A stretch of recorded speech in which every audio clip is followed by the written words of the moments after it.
course director. He has conducted training in commercial mediation and in negotiation, IBC, NCLT, etc. for senior professionals. He has participated, organized, and presented various papers in a number of national and international seminars, conferences, and workshops. He had been a faculty at Hidayatullah National Law University, Raipur, and has worked with the competition regulator for 5 years. Today, Sir will speak on the topic technology and competition law. Over to you, sir.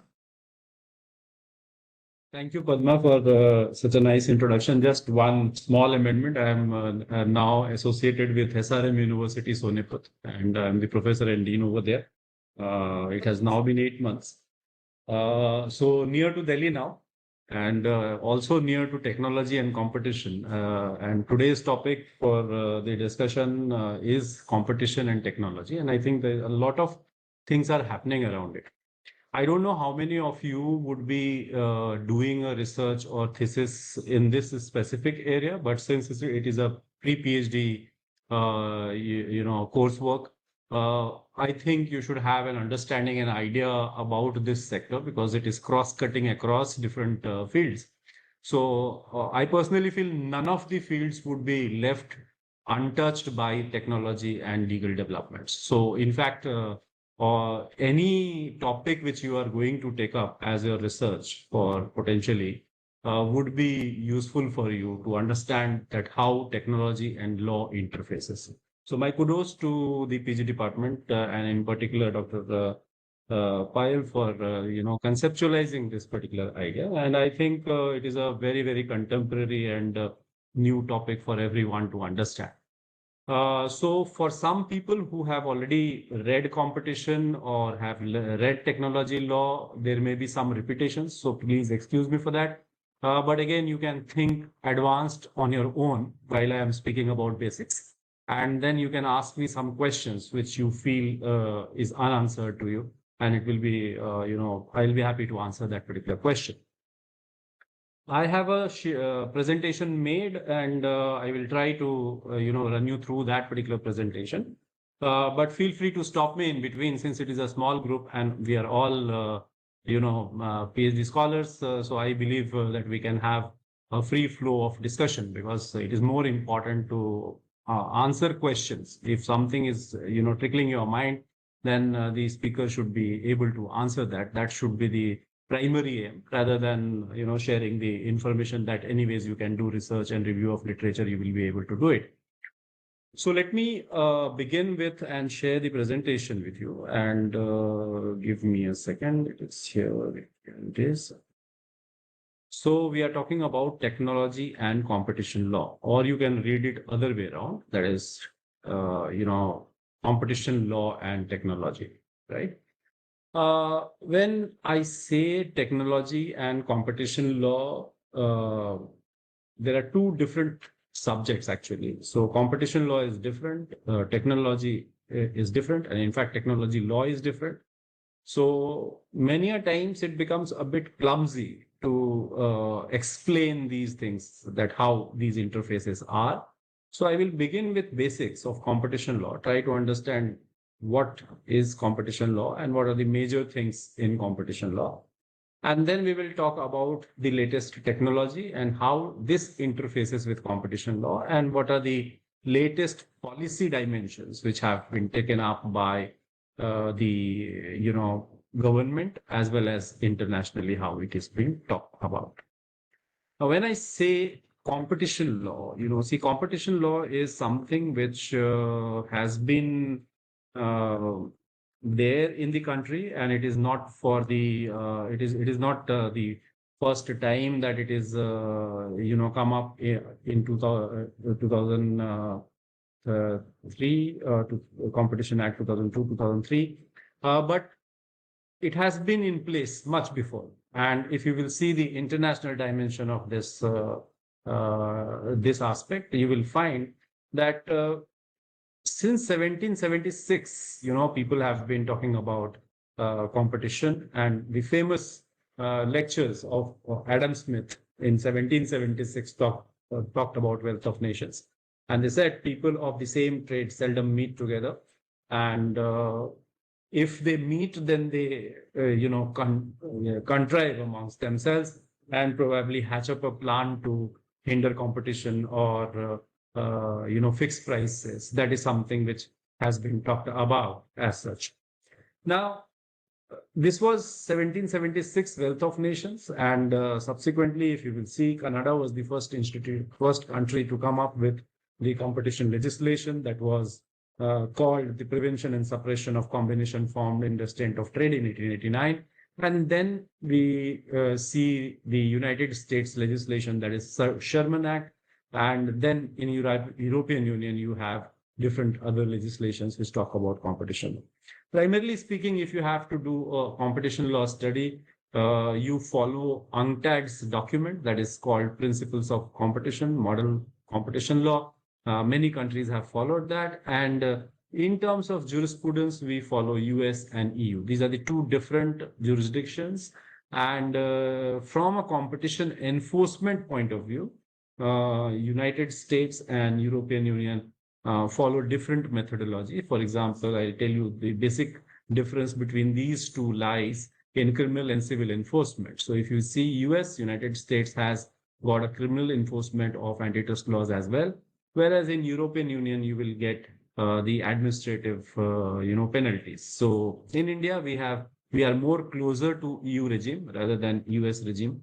That is what is my understanding. You may differ as a researcher. So please have a look at it from that point of view. So this gives you a bit of a backdrop or a understanding that from where it all originates, and as researchers, I recommend you to read this Wealth of Nations by Adam Smith. Quite an interesting, literature he has given on economics and understanding of competition, understanding of markets. It is very interesting to read. In terms of the internationalization of this concept, competition law, if you will see the basics of competition law, it essentially is domestic in nature, whereas it is becoming increasingly, international. However, not formally. If you will see, the internationalization of competition law is through the informal network more rather than formal network. When I say informal and formal network, formal network is by way of treaties, by way of some negotiations, by way of coming up with an international treaty.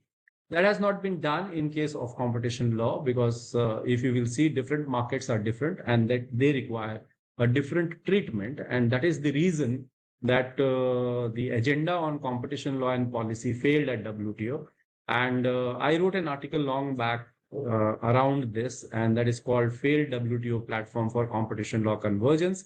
And you will find that the competition law has grown over the period on in international platform on the basis of MOUs. So there are MOUs, OECD countries are having their MOUs, different two countries are having their MOUs. India is also having a number of MOUs under Section 18 of the Competition Act with number of countries wherein they collaborate. Now, why this is important for you for today's topic? Because in technology law, there is a lot of jurisprudence which comes from outside. So if you will see this jurisprudence coming from EU, coming from US, or for the matter Japan or different other countries, that is something which is going to hugely impact legislations in different countries. So there is a cohesion which is tried to be brought up as far as legislation or policy on technology and law is concerned. Now, at WTO, I skipped this particular slide. You can read the article which I referred to before, and it talks about the evolution of competition agenda on WTO. And this is another important area. So if someone is interested in international economic law or international trade law, probably you will be liking this particular paper and will understand that how it flowed. But basics of WTO, if we look at it, most favored nation treatment and national treatment, these are the two principles of WTO, which is based on competition. And it specifically says, when you say most favored nation treatment, it says that if you are giving a treatment X to one country, then you cannot discriminate from another country that discrimination should not be there unless it is justified. There are exceptions to it in GATT and other agreements. So I'm not going into the detail of it, but just try to understand that in international fora, you cannot distinguish between two countries unless you have a justification to do so. Similarly, national treatment says that if there are like products, you cannot discriminate between the imported products and your own products, except the tariff. Now, WTO focus is also reduction of tariff.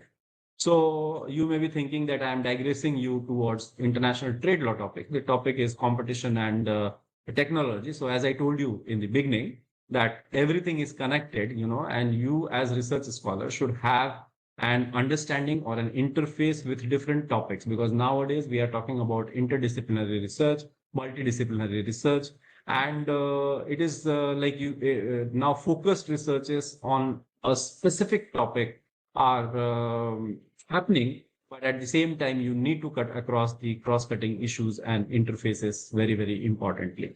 So that will be handy to you. So do have a basic understanding how WTO works.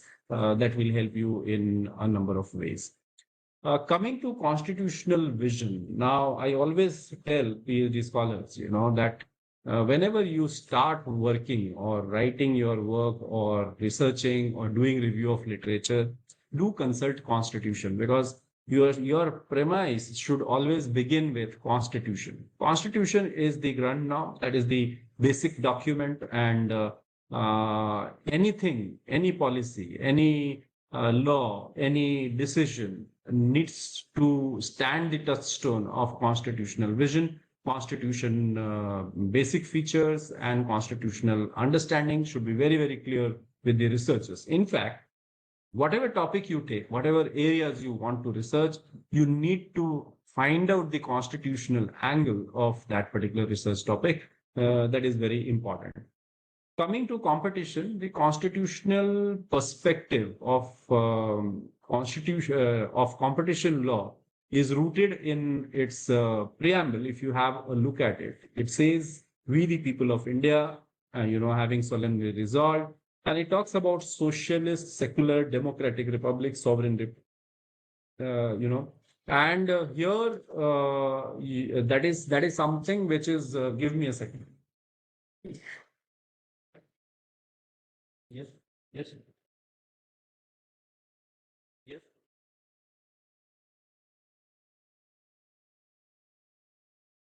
No problem. Okay. Okay. So this is I'm sorry. So if you see the constitutional vision of social justice, you will find there is sovereign, socialist, secular, democratic republic we are talking about, and justice. When we speak about it, is social, economic, and political justice we are talking about, right? And when we have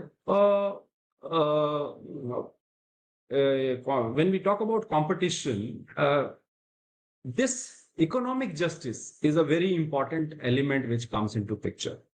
And when you are talking about technology and equality, here we are talking about equality of status and opportunity. And we have seen that how non-access of internet or non-access of technology creates inequality. Either you talk about education or you talk about social status. Nowadays, everything is connected to internet, and anybody who is not having the access to internet probably loses his employability or is not able to access the direct benefit transfer. And time and again, in number of cases, Supreme Court has also highlighted this particular fact that non-access to technological know-how or non-access to technology creates the imbalance or an inequality. So see it from that lens, and it is very important for the research scholars to particularly think legislations, policies from the angle of constitutional vision of social justice.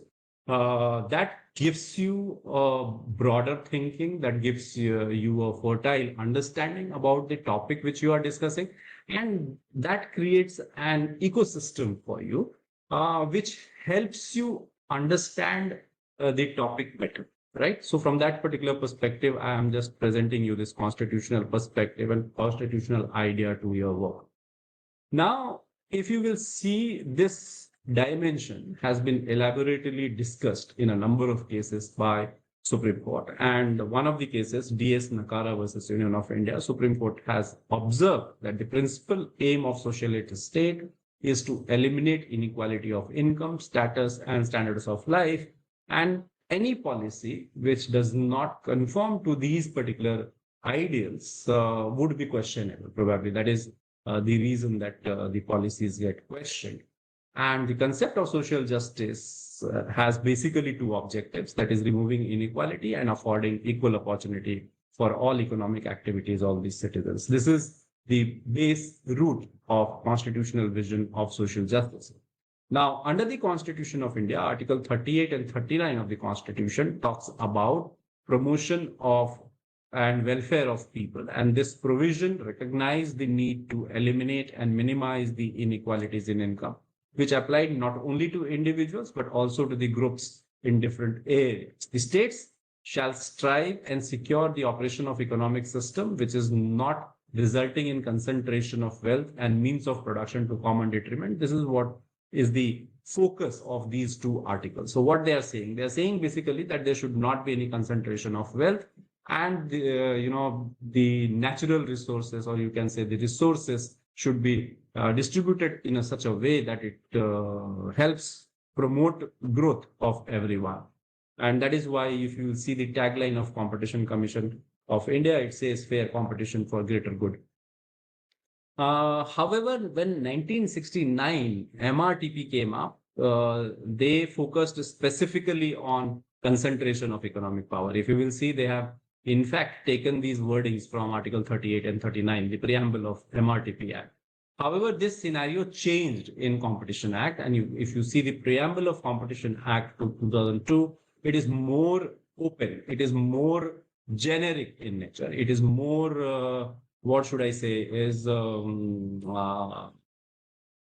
promoting competition kind of a thing is also there. So it is not only a reactive approach, but it is also a proactive approach, which has been talked about in competition law. And that is why you will see there is a concept of competition advocacy, which has been talked about. So if you will see here, the Competition Act, keeping in view the economic development of the country, has established the commission, and this commission does four things. That is, to prevent practice having adverse effect on competition, promotes and sustain competition in markets, protects the interest of consumers, and ensures freedom of trade carried on by other participants in markets in India. So this is how this whole scenario is made.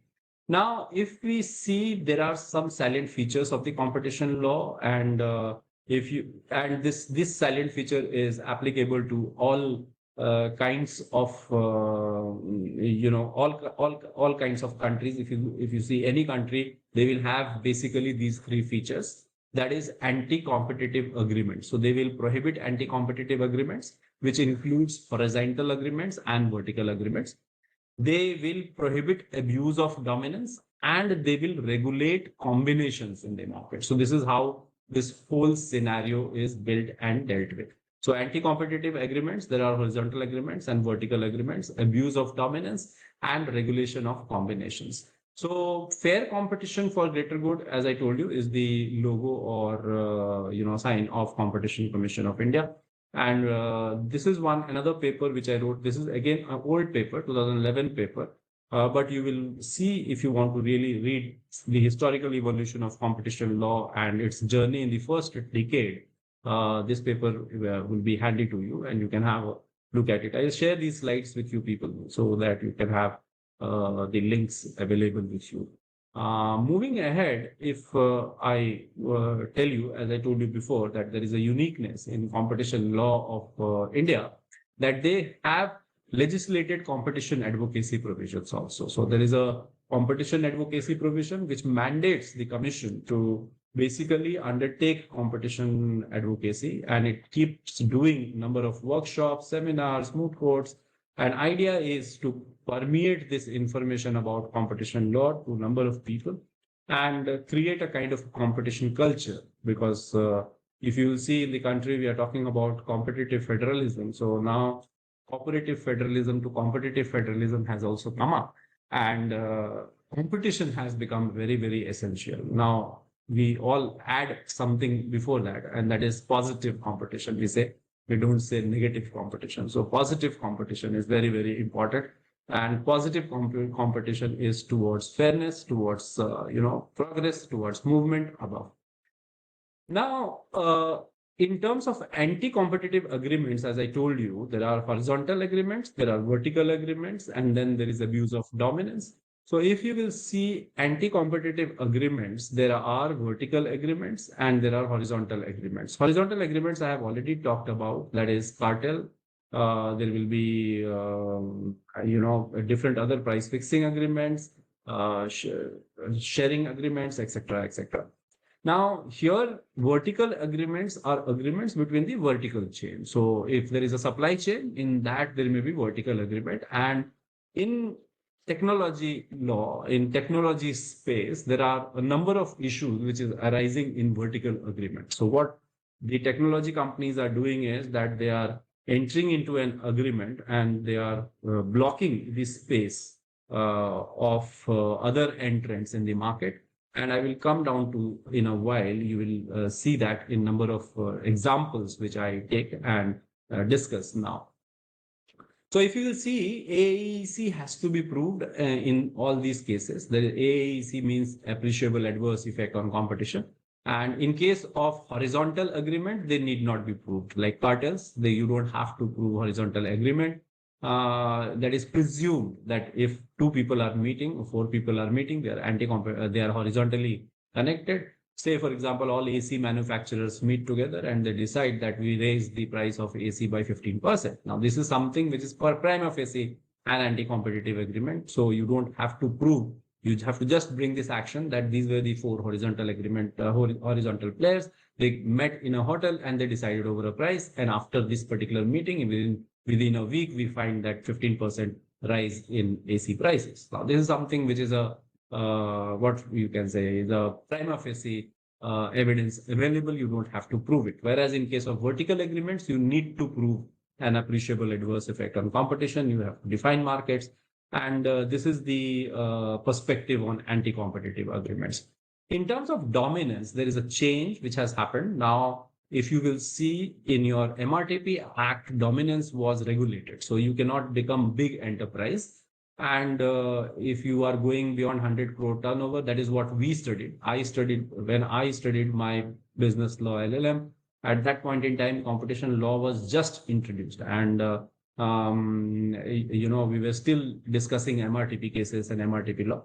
But that philosophy has changed now. Now, basically, nothing wrong being just a dominant player. So you can become as much big as you want, but what is prohibited is basically an abuse of that dominance. So you should not abuse your dominance. That is something which has been, talked about in the law. So that is the perspective. Now, here the question is that the technology and law interface is now questioning whether you should allow the big enterprises or big tech companies to grow big, or you should have some monitoring on them, and whether there is a need for them to establish abuse. Now, again, there is a shifting of gear here in terms of regulation, because if you will see the concept or the different papers which have been presented by different authorities, they are looking at some special responsibility on these tech companies and bigger companies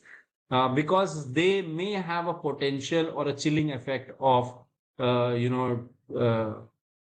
not allowing a new tech player into the market. And that is very much possible and a problematic situation which needs to be addressed. So I will take you through those particular problems and issues in a while. So this is about abuse of dominance, and there can be a number of abusive conduct, like, for example, imposing unfair and discriminatory conditions, limit or restrict the production of goods, practice of denial of market access, supplementary obligations, etc. Combinations are something which is an anti-regulation. And there are two kinds of regulation you must understand. One is ex post and the other one is ex ante. We saw anti-competitive agreements and abuse of dominance prohibition. These two are ex post enforcement mechanisms.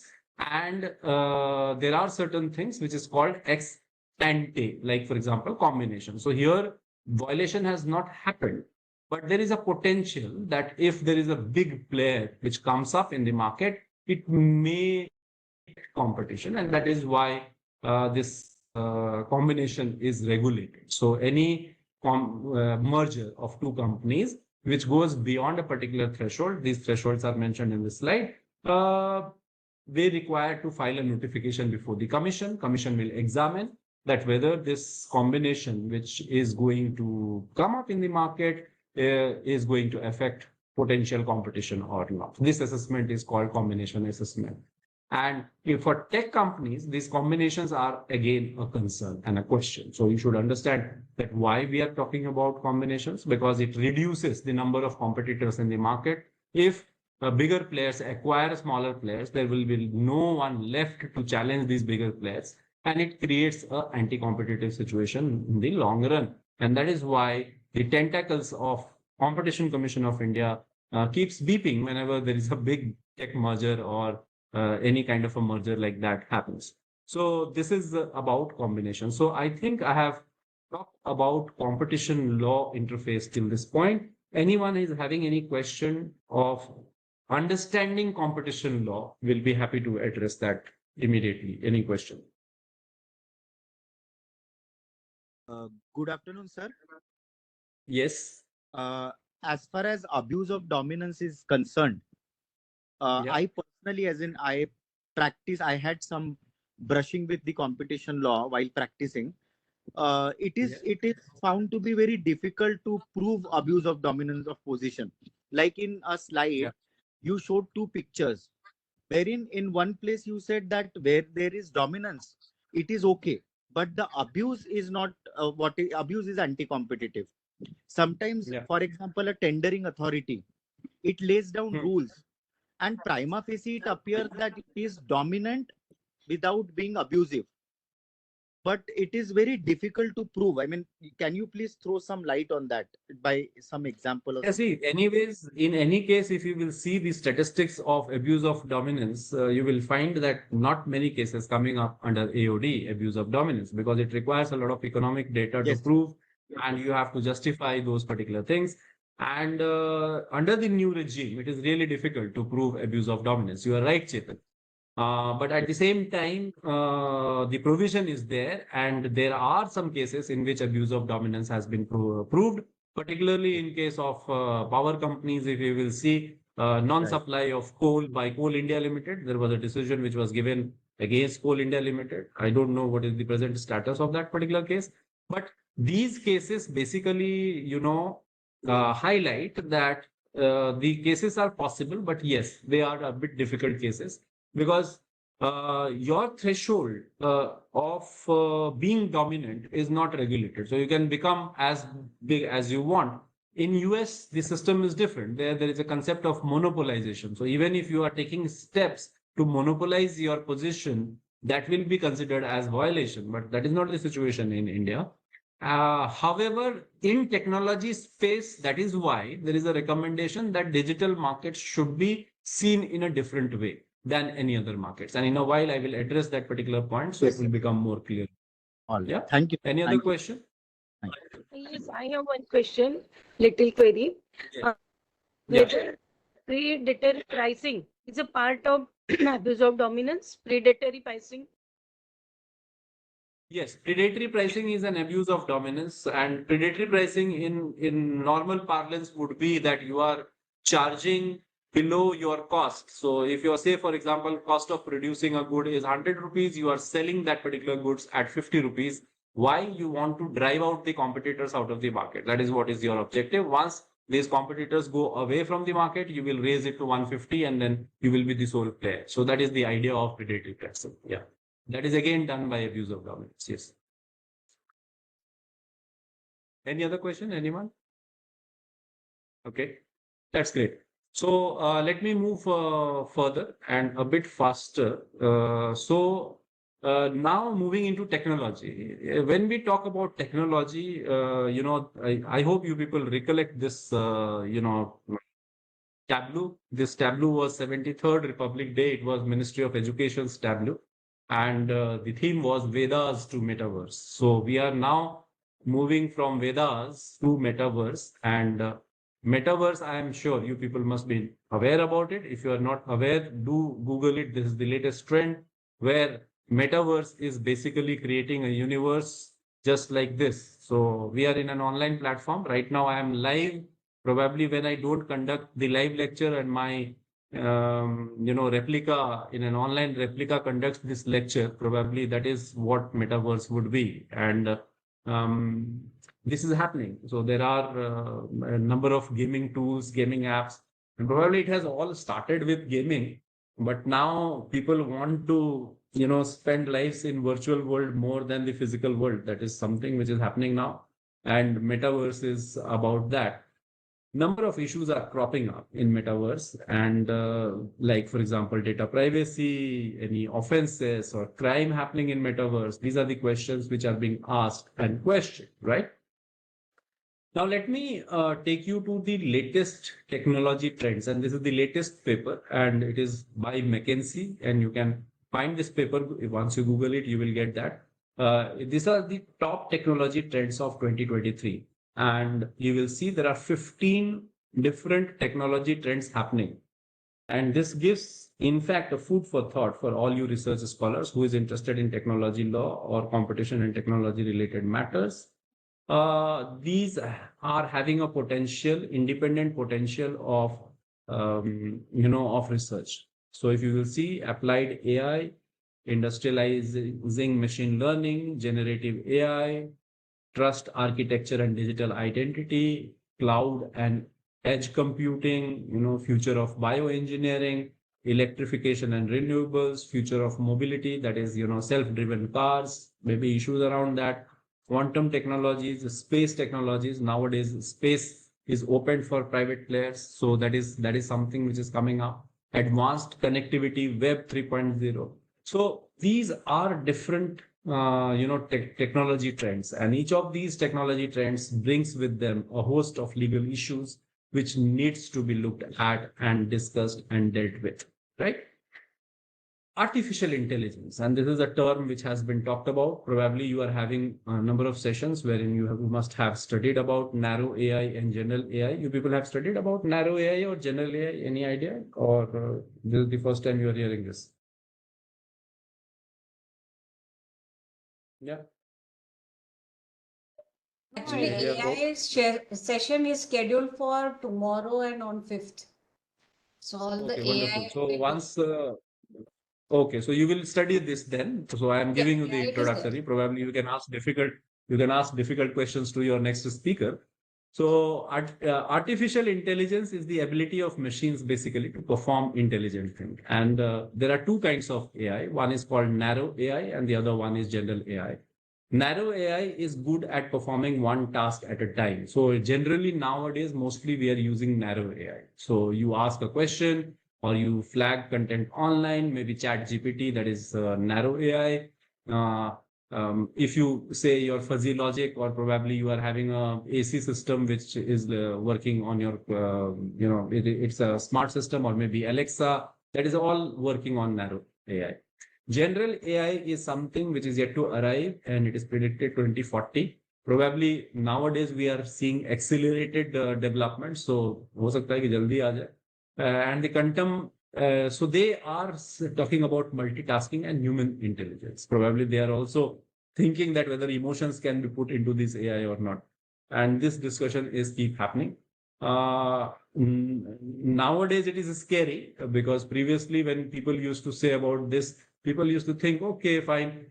I am from a generation where we were, solving very small problems like Y2K. And in fact, ours was the first batch. Probably ours was the first batch. I don't know. Payal madam will correct it. Computers was introduced and we were studying in, PG department. LLM. There was a Yes. paper which was introduced, and we began with studying computers and information technology. Those were the good days because we didn't have so much of a problem as you people are facing, right?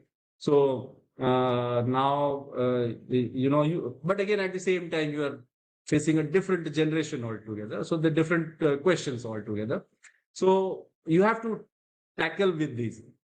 So narrow AI and general AI, these are the terms which have been talked about. I hope you understood that. Narrow AI is interactive and it is mostly based on algorithms. Whereas general AI, it has to do much with, advanced level of computing will happen. And if I have to demonstrate this by way of a diagram, you can see this is how it happens. So in 1950 to the development, you are seeing it all artificial intelligence, then machine learning, and now we are talking about deep learning, So this all is based on data. So everything will now boil down to data. So data collection, big data is something which is a collation of huge amount of data on different things, and analysis from this data comes out, which gives you predictions, gives you a number of other things. If you are connected to internet 24/7 on your mobile, you will see a number of advertisement coming on your mobile, features coming on your mobile. You speak to the other day I was speaking to my wife and we were discussing something, and suddenly there was a call which came up, and the call actually advised us on the talk I was having with my wife, and it was quite a surprise, and interesting. But that is what the AI does. You are connected to internet, you are having an email, the 24/7 your phone is hearing your conversation, they are mapping it to your taste, and this, ideally speaking, this is to help you because that gives you customized recommendation. But at the same time, sometimes you think that what happens to my privacy? Now, question is that you agreed to that particular privacy notification before you entered into that particular contract. So nothing can be done on that. But yes, if there is an abuse of dominance, if there is a problem around it, probably law needs to take care of it. And that is why the law is meant for. Technology law is meant for that particular purpose. So there are some specific features of digital markets, and this is a OECD handbook on competition policy in digital age, which talks about these features. And you can see there are some specific features from a competition angle. So competition law generally talks about markets. And here, when we are talking about markets, are multi-sided markets we are talking about, right? And these multi-sided markets involve digital products such as platform being different groups of consumers together. For example, digital content platform may feature content creators on one side, viewers of contents on another side, advertisers on another. Strong network effect is there. So there has to be if you see what do you mean by strong network effect? Network effect is that, just imagine now we all are connected on WhatsApp, right? And there is a competitor which came up. I don't know how many of you are connected to Telegram. Are you people connected to Telegram as a software? Yes, sir. Yes, sir. Yes, sir. How many of you? All of you are connected to Telegram? You use which one more? WhatsApp or Telegram? WhatsApp, sir. WhatsApp. Sir, to be very WhatsApp, frank, you know? WhatsApp, sir. So, yeah, WhatsApp. So we all opened our Telegram account, but probably our more conversation which is happening is WhatsApp. Yeah. Not Why too is it friendly. happening so? Because it is because of the strong network effects, right? So there is a yeah. Yes, Ravindraji, you want to say something, Dr. Ravindra? No. WhatsApp, sir. Yeah. Yeah. We are friendly with Yes. WhatsApp as compared to Telegram channel, sir. Yeah, exactly. So that is what is one of the major feature of digital markets, that people Sir. are having that switching cost. So as you can see, people don't want to switch from one place to another place. Why? Because they are tied to it by a number of ways. Either it can be cost, money involved. Generally, in these technology platforms, there is no money involved, but there is always a tying up around it. Okay. So please have a look at it from that particular angle and a perspective, that there is a switching cost involved. And if you will see, there is a strong network effect, substantial economies of scale and scope is there. So in technology, you have to just have one platform. If you have 10 computers, with the same computers, you can run an e-commerce website. At the same time, you can run an education website. So there is a strong economies of scale and scope, right? And there is a reliance on huge amounts of user data. So data becomes there is nowadays we call it data is oil, new oil of the generation is data. So yeah, whosoever is having that data is the richest person. And nowadays the question is around that access to data, whose data it is, and who all can have an access to that particular data is a question. Now there is another concern of this particular market is everything is free. So you go to the search engine, you don't pay anything. You go to many other platforms, you don't pay. For Facebook, we are not paying. For LinkedIn, we are not paying. Anything we are not paying. However, there is payment also involved. If you want to use the advanced features, you will pay. But again, how these systems are sustaining themselves? These systems are sustaining themselves by way of advertising revenue. And in fact, your data, your personal data is getting traded with the channel or with the advertisers. And that is what is a major challenge which is being faced here in this scenario. Now, if you will have a look at it, there are questions around regulating this big tech. And this is a huge issue around regulating big tech. And when we see the question of regulating big tech, first of all, we need to understand what this big tech is. And the definition of big tech someone gave was that it refers to 5 major technology companies which have inordinate influence. When we say inordinate influence, means not a normal influence, but an extraordinary influence on these companies. And these are, could you recognize this? What is this company? Yeah. Anyone? iPhone, Apple, sir. iPhone, Apple. Apple. Okay. Oh, you people have said iPhone also. No, yeah, Apple produces a number of computers as well as iPhone. Good. So you know this particular trademark. It is also an interesting trademark study. If someone from IPR background will know about this. What is this? This everybody knows. Google. Yeah. Google. Yeah. And what is this? Anyone about No this? idea, sir. Yes. Amazon. Amazon. Okay, Amazon. everybody knows that because I do a lot of shopping things. This is yeah, everybody knows that. This is Facebook and okay, this one. Yeah, this is Microsoft. Yeah, so these are the companies which you are able to see. So one is relating to communication hardware, the other one is search engine market. These are the dominant players there. E-commerce sector, social media. So this is how this is the Microsoft. These are referred to as FANG, and this is not the FANG of a scorpion or FANG of a cobra, but this is the FANG acronym which has been brought up by Facebook, Apple, and this acronym came up by way of Jim Cramer gave this acronym in CNBC's Mad Money, and he said FANG stocks. So basically, these are the stocks of FANG. Now this FANG is changed into Mama nowadays because it is called Mama stocks. Meta, Apple, Microsoft, Alphabet. Alphabet is basically the parent company of Google, and Amazon. So this is how this is. If you change Microsoft to Netflix, then it becomes Mana stock. Otherwise, it is Mama stock. And these are the big tech companies which actually corner a huge amount of market share of the entities. So as you can see, these are the tech giants earning fortunes by minutes. And this is how is the earning of these companies are. Tesla, I forgot. Tesla is also now coming up. So you can see this is how they are earning money. And this is of concern. So from a competition angle, you need to see the whole market. So if you will see on the right hand side, these are the people who are cornering the market share, and that is what is their market share. On the left hand side is the remaining tech companies which you can find. So why there is a concern for right hand side people? Because they substantially garner the market share. And say, for example, if there is a merger between Microsoft and Facebook, then that will become problematic. And from a competition angle, you cannot allow that.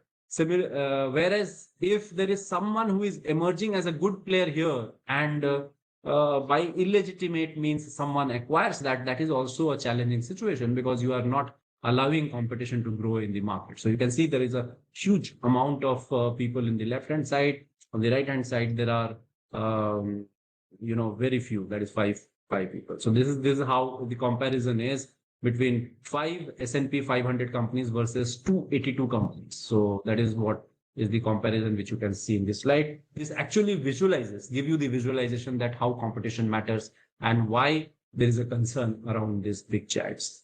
If you will see, this is the every minute earning of these particular companies. As you can see here, I leave this particular slide. What inordinate influence they are making, these companies, why we are concerned, what is the challenge, what is the concern which we are facing. I hope you know the names of these particular people. One is from India. And why this picture here? Probably maybe you posted somewhere, I need to answer it. So these are the people who were also brought before the US Senate, and they were asking a call, and I will talk about that in a while. But what influence they are giving on? They are having an influence on economy, definitely yes, because they are earning a lot and they are creating a number of issues. They are creating a impact on society because we are all connected on these platforms. Politics, this is a huge issue, and that is why you will see now intermediaries regulations have come up. There is a challenge around it. And censorship, they are acting as censors, they are acting as gatekeepers. And national security, they are challenging law enforcement. These are the areas which they have a very, very inordinate influence on all these areas. The general issue of big tech, and this is actually a problem statement for you people. You can have a look at this, and if you read this particular paragraph itself, and it comes from an American Progress article on how to regulate a technology policy framework, and you will find that number of issues around it, right? So, for example, if you will see in this paper, we are talking about digital surveillance. We are saying abuse of small businesses, faulty algorithms, racist and sexist technological developments, curtailed innovation, online radicalization and misinformation, cybersecurity challenges. Here the question is, though this statement is in American context, I think it also applies to all other countries, and you will find these harms have affected all Americans, but have had a disproportionate impact on low-income people, people of color, disabled people, and other systematically targeted communities. So if you see, the challenge of these particular big techs is that if we don't have some regulation in place, probably it will make more unfair world over the years. And that is the reason that countries are concerned and they are coming up with different regulations. I am concentrating myself only on competition related issues, but you can think about these big techs, and there are plenty of other issues as well as far as these big techs are concerned. Now, if you will see, this is a questionnaire which was put to US citizens, and they asked whether as long as major technology companies follow the rules, the government should allow these companies. That was one of the point. And there was another point that if major technology companies follow the rules, the government should not allow these companies to grow beyond a certain size. So that is controlling the size of the company. And you will see 55% of the Americans said that the government should limit major tech companies' ability to grow. So they should not be left bridled so that they become bigger and bigger. This is bipartisan, so different both the parties. There are Democrats and liberals, and for both the parties have given similar kind of a votes that you can see here. Similarly, if you will see, majorities of Republicans and Democrats say major tech companies have too much power and influence in today's economy. And in India, the similar kind of a finding has been found out. There is a report, and I will share that report with you in a while. So as I was referring to you, this judiciary, House Committee on Judiciary, they came up with online platforms and market power. So here, this online platforms and market power, these are recordings, and you can have a look at this recording. They were talking about innovation, entrepreneurship, role of data privacy, perspective on antitrust agencies, competitors, and digital economy. Number of things have been talked about by them.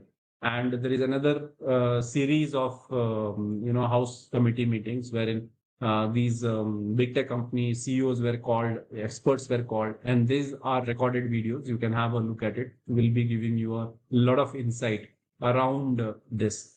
That is reviving competition, proposals for gatekeeper powers, etc.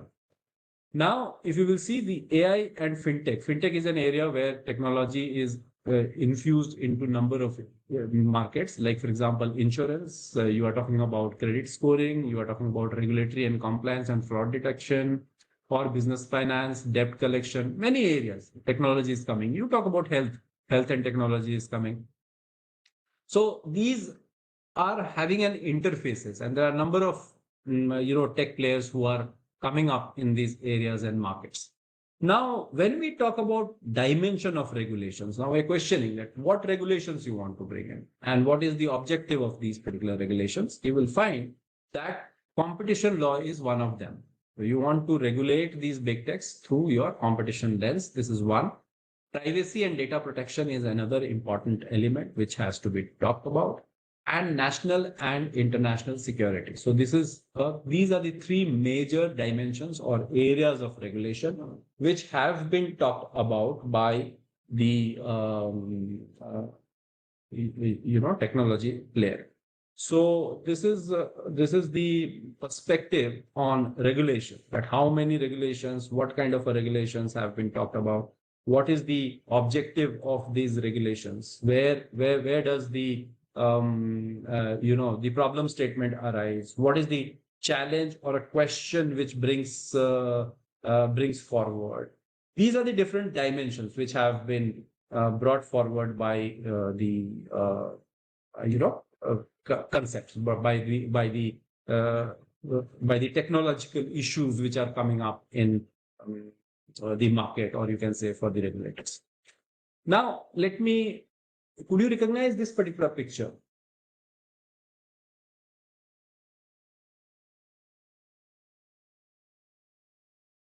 Yeah. Could you recognize this picture? Very difficult, sir. Difficult? Okay. Any one of you, if you can recollect, I will request Dr. Payal to give you a topic. It If you seems decode I it. think that, it was done some for protests protest happening. when Donald Trump and Biden So was. you don't want to give the trophy to anybody else, huh? You want to keep it to yourself. Okay. That's great. So thank you. That was a perfect reply. It is the protest which happened in US Capitol Hill, and that was. And if you will see background of this, there were a number of allegations against Twitter and number of social media handle that they managed this particular whole thing in a very difficult way. There were a number of tagging, untagging of political people and this. So this actually, brought that sense that, okay, technology can create a lot of challenges around national and international security. So this is a very, very important, thought which you should have, that whether our political dimensions are also being challenged or taken care of around it. So political interference is a huge amount of issue. And I think someone of you can pick up this particular topic of political interference by tech companies or maybe otherwise lobbying activities. So you can see this is the budget of technology companies. Tech giants ramp up lobbying in face of antitrust scrutiny. And for example, Facebook, you see this much is the amount. So they have raised this amount of in 2010 to 2020, you see there is a significant raise of the amount which has been paid to them. In Amazon, Alphabet, and Apple, all of them, you can see, except Alphabet, all of them have increased their lobbying activities. Now, what is this lobbying activity? In India, lobbying is not legal, but in US, lobbying is legal. They use this particular money to change regulations, to influence regulations. This is what they do. And this itself shows that there is a huge interference which is happening. Now, what kind of interference? That I leave it to you for your research. Now, if you will see in India, there is a huge amount of Twitter war which happened, and you people must be aware about this. This is the latest issue. People from different political backgrounds will have different views on it. I give you a view which is a neutral view, and that view is from the perspective that when Jack Dorsey was CEO, Twitter CEO, he had a huge amount of altercation with the Indian government, and they were not ready to relent to the regulation which was framed for controlling the social media giants. And they basically said that there is a lot of problem around it. Many civil society in India and around the world have concerns regarding this. That is what he said. And in fact, recently also he said something about it.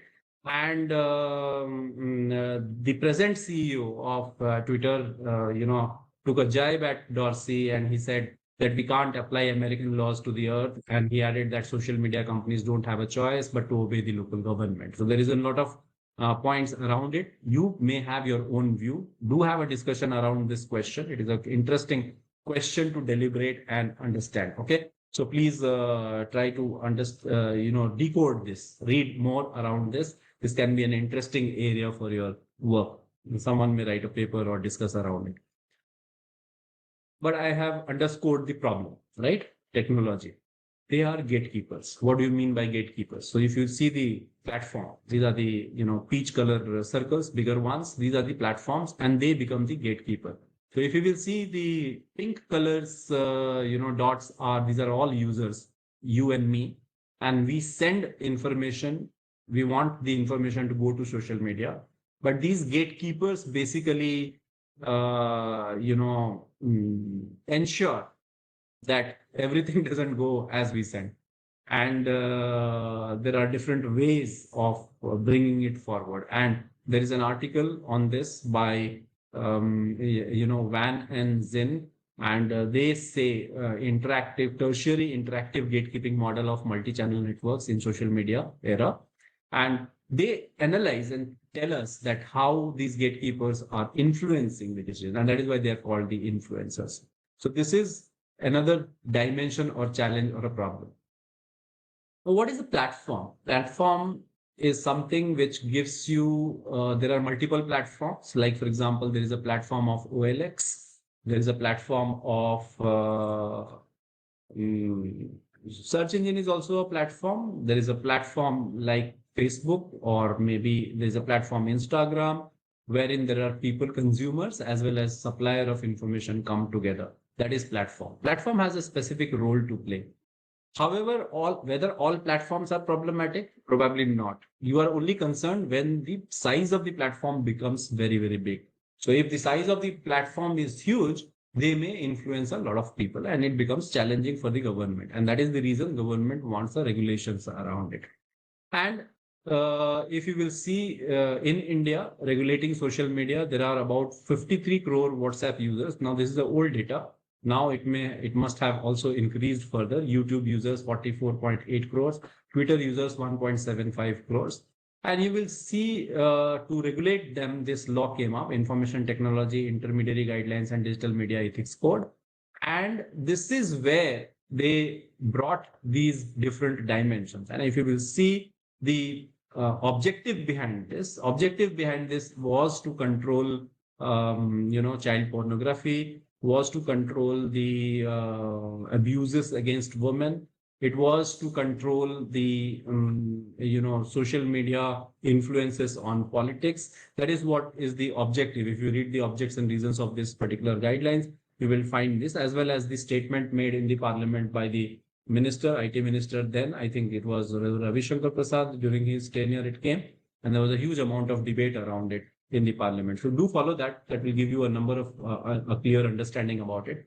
Now, probably there is a strict regime on regulating social media. A number of things are happening around it. However, the cross-cutting challenge here would be that whether the government will be utilizing that power under the regulating social media regulation to muzzle protests, or maybe not allowing opposition to speak or something like that. So that question needs to be discussed and deliberated upon by us researchers. That is a very important area. So probably someone who is interested in freedom of speech or something related, research can pick this up. Guidelines related to social media, as I told you before, there is a guideline and there are different methods and possibilities which are given there. Please read these guidelines. I'm not going into the details of it. If you have any question, I will be happy to answer. Dr. Payal, I have got, suddenly there is a, some message about a meeting. So maybe I'll, discuss this and give a bit of a task to your students. Sure. I'll take this liberty so that they can read it. So, and then maybe if you have more questions, I will like to answer questions rather than running them through. I'll just lead you through these particular papers. And then maybe again, 1 hour, maybe I'll give you in between for questions on these issues. That will be better so that we can coordinate accordingly. During this tenure, we can do that.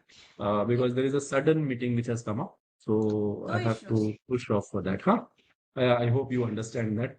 Yes, Now, moving ahead with this. So if you will see these guidelines, I request you to read these guidelines, right? This is Information Technology Intermediary Guidelines and Digital Media Rules 2021. So please do read this social media guidelines, which gives you a clear understanding. These topics have been dealt with. Once you read this, you will have definitely some questions. Okay. Now, if you will see, it also talks about compliance officers and likes. In terms of one another issue was Pegasus. You people must be aware about this particular issue, though Supreme Court didn't find anything in this particular case, but still it raised a number of issues about surveillance. So someone who is wanting to do some research around surveillance, this is a great topic to talk about. That is something which is there. Now you people may be saying that why we are talking this in competition. Ideally speaking, we are not talking this in competition, though it may tangentially, speak about competition, but this is an important topic. So you can think about it in case you are interested. You can do a bit of a research around it. Data protection bill is a very important bill and it affects competition as well. And as you may be aware that personal data protection bill 2019, it was there. It was introduced in Lok Sabha in 19. However, then it lapsed. And now then again, there is a new bill that is Digital Personal Data Protection Bill 2022. And a number of things are happening around this particular bill. Though it is not passed yet, but I think there is a standing committee which was there, which gave a report. Now it is being discussed. Now, amidst the din which is there on no confidence motion and etc., probably these bills have taken back seat. But a very important bill, and try to read this bill, and it gives you a number of dimensions. One of the important dimensions which relates to data protection is the power of the person whose data is being captured, his right to shed with that particular data or share that particular data. This is something which needs to be, taken care of very, very important. So that is something which has been talked about here. Now, if you will see the cases, there is one case which is a very important case, is Microsoft case in competition law. And I'm sure you people are aware about this case. It is United States versus Microsoft Corporation of 2001. Do you recognize these logos? Any one of you?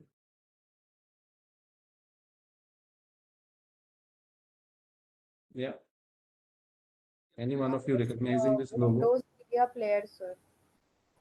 The Yeah. left one is Windows Media Player logo. Yes, left one is Windows Media Player and right one is? Right? I'm not very sure. Not sure. So Gayatri, you just deserve half a chocolate. Huh? Not. Netscape. Oh, so you have to share the half one with the other guy who spoke.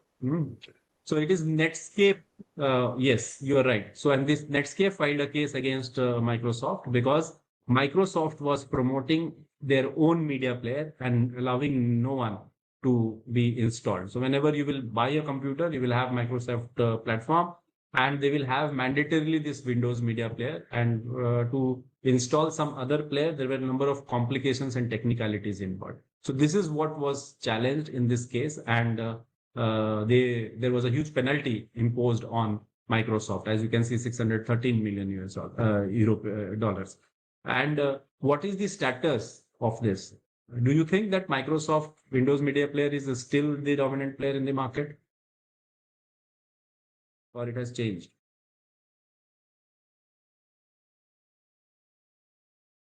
Who is the dominant player as far as media player is concerned? Anyone having an idea? VLC, sir. Mm-hmm. VLC. Okay.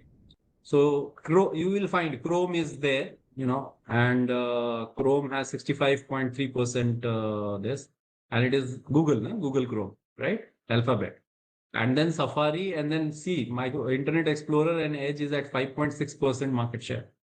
Once upon a time, they used to dominate it. So that is what competition does. And this sector is very, very changing. So dynamic, very dynamic. It keeps changing every time.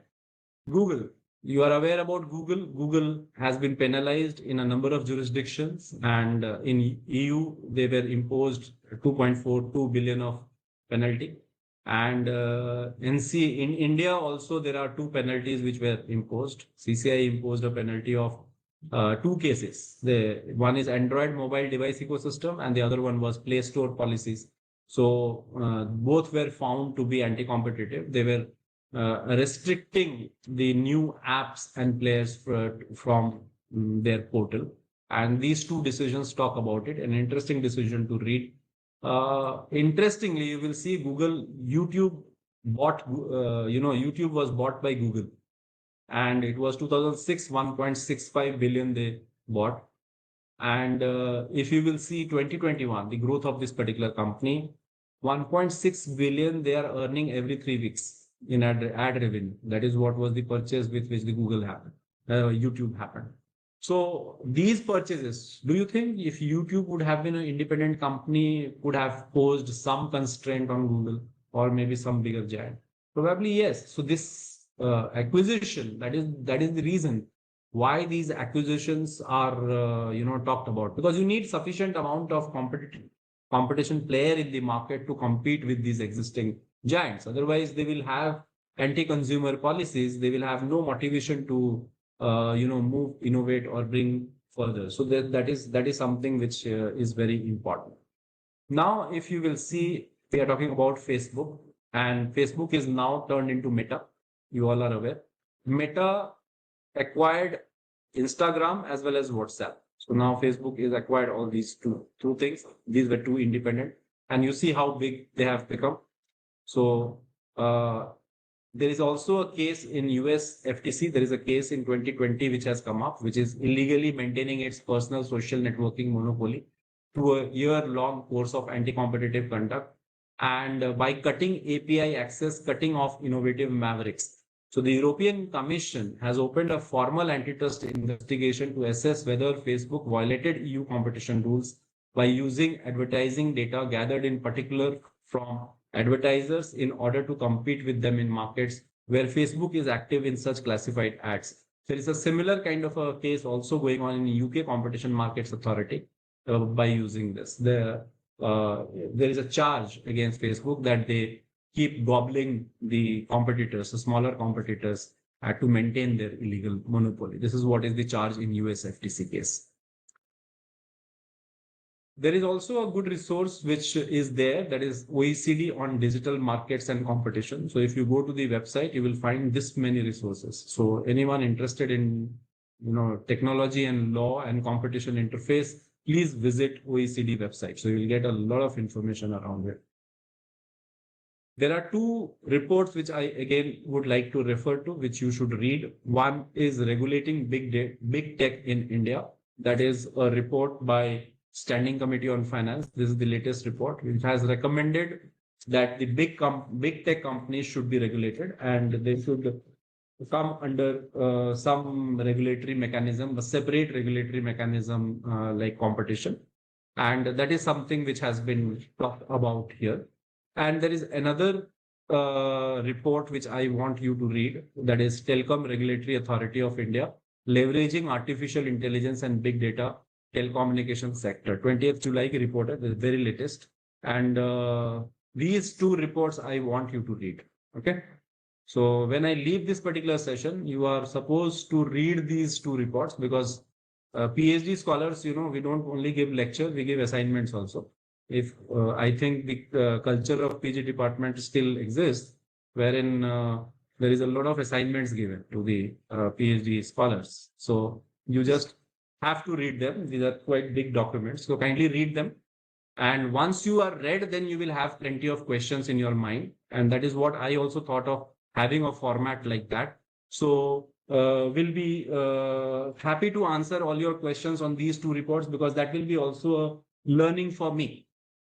Okay, so please do read them, and then we discuss them in detail. Thank you. That is what was from my side. And as Andrew Whitworth said, if you are a true warrior, competition doesn't scare you; it makes you better. So I'm sure you will become better with more and more competition rather than getting scared. With this, thank you. I can take some quick questions, and I have given you already the assignment, and I will wait for more questions. It can be even offline. If it is not online, you can just send your questions to Padma madam. She will collate and send it across to me. I will answer it online, or maybe I will again engage one hour session sometime. Yeah. Yes, participants, if you have any questions, kindly unmute yourself and ask Vijay Singh sir. Any questions? Any offhand questions, if you have right now, it is fine. Otherwise, I will share these particular slides. You read these two reports. I'm sure you have taken a note of these two reports. One is standing committee report on, regulate anti-competitive practices by big tech companies. The other one is TRI report on artificial intelligence. Our TRI report actually recommends a framework for regulating artificial intelligence. They have suggested for a body. They have suggested for two bodies, in fact. One is multidisciplinary body, and the one is a body under TRI who will regulate AI. So probably this will be a quite an interesting thing to watch for and read. Yeah. Okay, no questions, participants? Yeah. No, they are overwhelmed with a lot of information which I gave. So actually, they are new to this, this topic and this Yes, yes. type of discussion. So probably from here, they might take some clues and go further in identifying the topic. Right. Definitely. They should read more. That is what is the only mantra for this. So unless you read, nothing is going in your head. You have to read yourself. Once you are read with these particular things, then definitely you will have ideas coming in your mind. Yeah. Certainly. It's technical as well as it is interesting. So recently, Yes, Vinay, you can definitely take this particular topic, regulation of AI and data privacy, but make it too specific. It is too broad right now. So you need to recently, read. sir, CCS Lamb, I think 200 crores penalty on Amazon, sir. Yes. So there are many cases. If you read all these cases, so it is quite interesting for you to understand the whole competition law. True. I agree. So thank you so much, sir. On behalf of Postgraduate Teaching Department of Law, Rashtrasanta Tukadoji Maharaj, Nagpur University, I would like to extend my heartfelt gratitude to our esteemed guest, Dr. Vijay Kumar Singh, sir, to share his expertise and knowledge on competition law and technology. Sir has very well explained the constitutional aspect of competition law, the impact of digitization on the market and on the competition as well. I think this session will help many research scholars to decide their research topic relating to competition law. Thank you so much, sir, for guiding our research scholar. Thank you, sir. Yeah. Pleasure is mine always. And thank you for the invitation. And I'm sorry if I cut short the discussion, but I think that there is a lot of food for thought which I have given. You people should continue with that reading, and then maybe we will have questions. So I will wait for your questions in a written format and probably engage in that discussion with you again. Thank you Okay. so much, Professor Vijay. Thank you. Thank you so much. Thank Pleasure. you. Thank you. Pleasure is mine, madam. Thank you. Sir, thank you, sir. Thank you.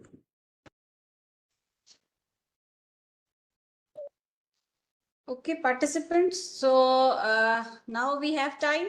So if you means already sir has given you one assignment, and I think Padma madam, Veena madam will join us at 4, right? Yeah. She has session at 4 from 4 to 5.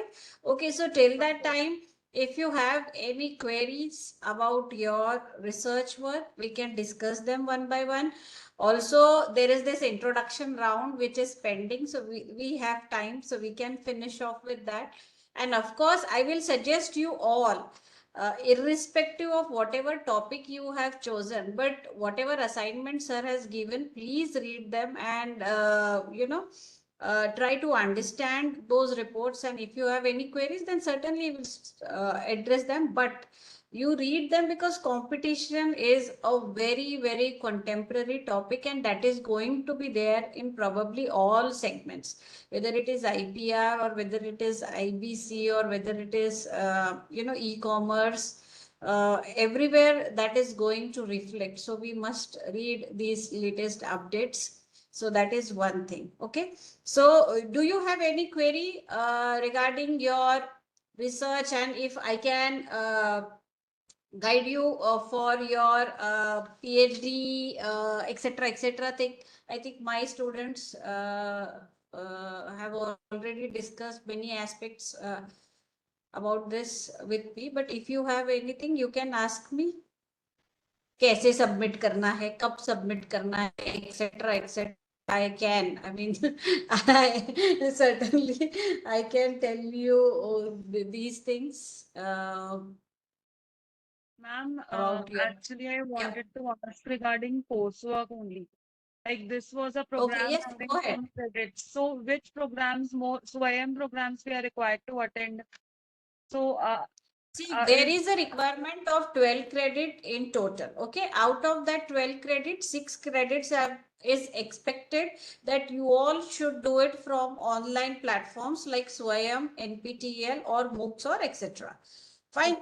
So many a times we have seen that examination is not held, like they are not conducted within that 6 months time frame. So we need to extend the time for our university. Now that time has been extended, till December 2023. You all need to submit your pre-PhD coursework completion certificate. So for Diksha Bhumi Center also that has been approved, and for us also that has been approved. Okay, so that you have to do. In any case, like in any extreme cases, if you feel that that is not getting done, then the other option which is available with you all is that you can enroll with the HRDC Center Nagpur, which is governed by RTMNU. So there, I think 7,000 fees is there. You have to enroll there, and they are going to conduct that 6 credit course. Okay. So already more than 250 students have been registered there. So they are going to take those courses in some batches. So they will let you know. So till the time they are accepting your form, and if you have not enrolled for NPTEL, and if you have not done anything or half of the thing only you have done, so better you enroll for that HRDC course. It is just opposite to that persistent system office, right, on that IT Gayatri Nagar. Okay, so there is this Human Resource Development Center of RTMNU. So there you just go. It is available on our university portal also. You go and you enroll. So 6 credit can be taken care by them also. Number 2, for 2 credits, I think you must, you all must have done with your seminar paper presentation.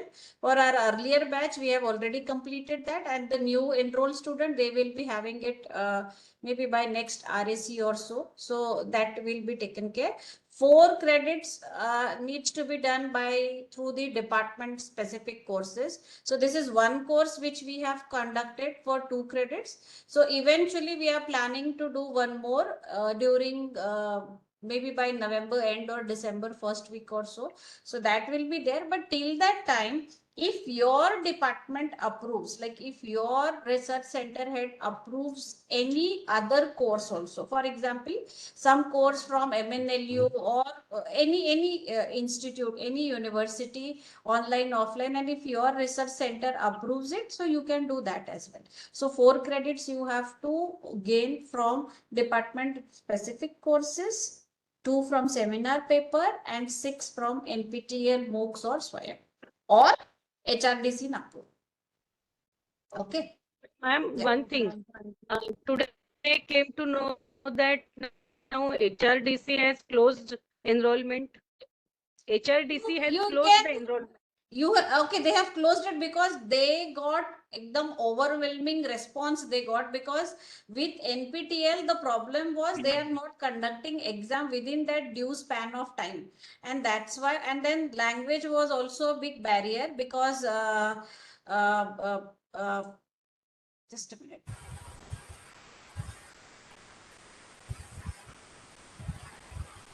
Should I start right away? Just wait a minute, ma'am. Just. Good afternoon, students, participants. In third session, we have with us Professor Dr. Hina Prakash, ma'am. Presently, ma'am is working as information scientist in RTM Nagpur University. Successfully performed a role as university coordinator for Shodh Ganga project, university coordinator for Shodh Sindhu, Shodh Shuddhi, a modernization automation of university library, nodal office national knowledge network. More than 30 years teaching and research experience. Madam, publications are about 60 pages in national and international journals and conferences. Dr. Prakashi, ma'am, published, madam, attended more than 54 conferences, seminars, etc. She, ma'am is a PhD guide in RTM Nagpur University. Under her 8 students awarded PhD degree. Successfully completed 4 research projects.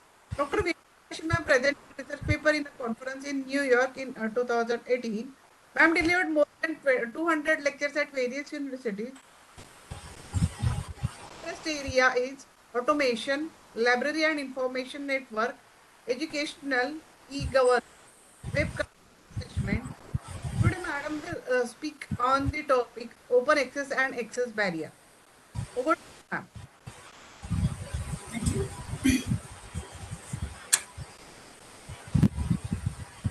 Good afternoon to all of you. I'm right away going to start with the presentation because I took a few moments to get connected. So just give me a moment to start the presentation.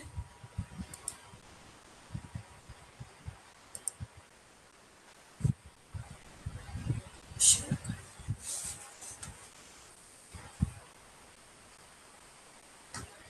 Can you see the slide? No, ma'am, it is not visible. Okay, sure. No, ma'am. Just hold for a second. Sure.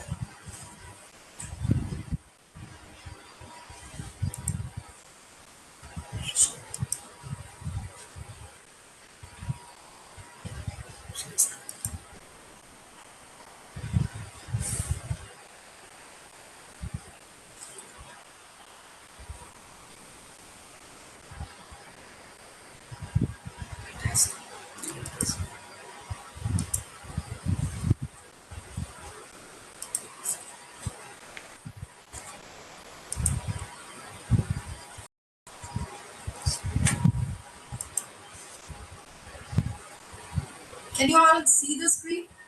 Yes. Ma'am, your screen is visible. Okay. So as you all know by now that the topic that has been given to me is open access resources and the barriers or the challenges.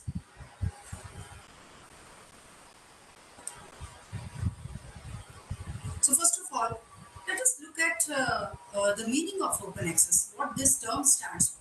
So open access is basically information that is free to read, which is unrestricted, and the information which is present online. Open access has also become a movement of late that wants to increase information access and innovation. Open access also refers to open access publishing, particularly of scholarly communication in academia. Open access is also an answer to the scholarly communication crisis, which refers to the system where information is locked up in subscription journals and subscription databases where the prices of these journals or databases is rising by the day.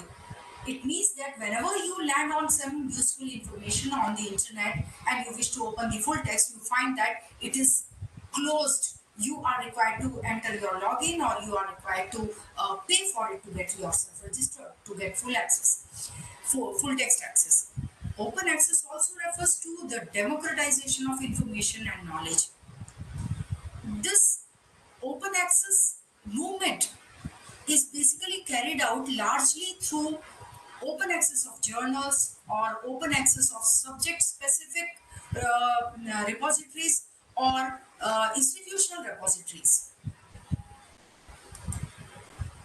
So, how do we define this term open access? UNESCO says that open access means free access to information, unrestricted access to information, and with the use of electronic resources. It should be available to everyone.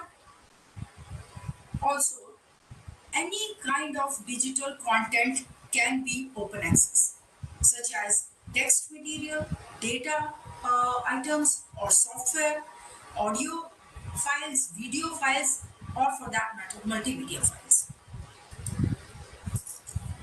So when there has been such a huge popularity of open access, let us see what are the advantages these open access resources give to us.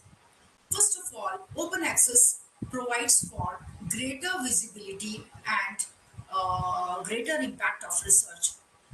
Then it also provides for increased opportunity for collaboration in terms of uh, uh, coming together of authors or coming together of various funding agencies.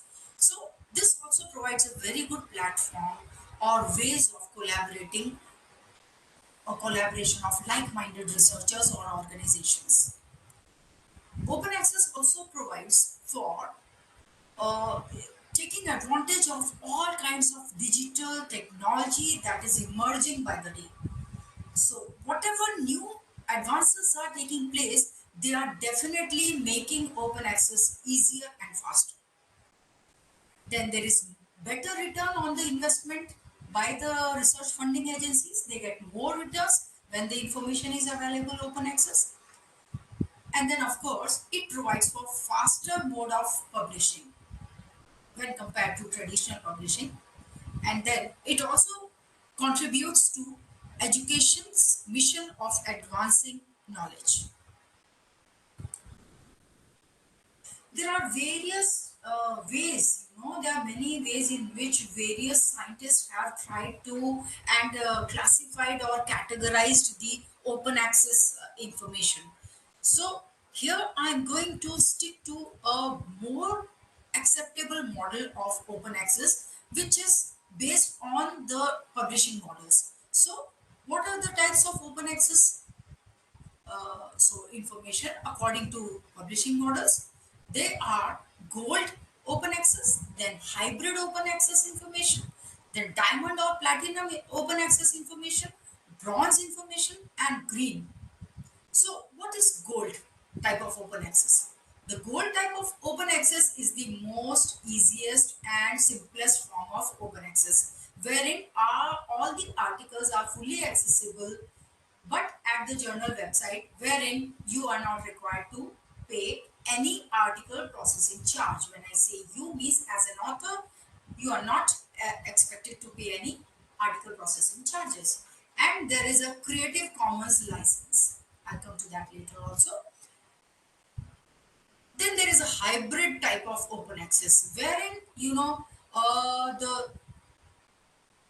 the publisher gets the fees twice. Publisher is paid twice. First, the publisher is paid for the subscription of the open access source which they are publishing, and then they are charging another type of fees to the authors to make their articles open access. So the publishers are paid twice for the same article, first by the way of subscription and then by the way of charging article processing fees to the authors.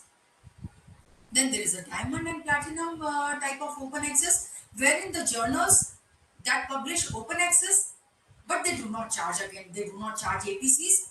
And however, there is a difference between gold and diamond platinum. Here, in the case of diamond and platinum open access, such type of open access information are funded by institutions or philanthropists or various advertising agencies and some other agencies.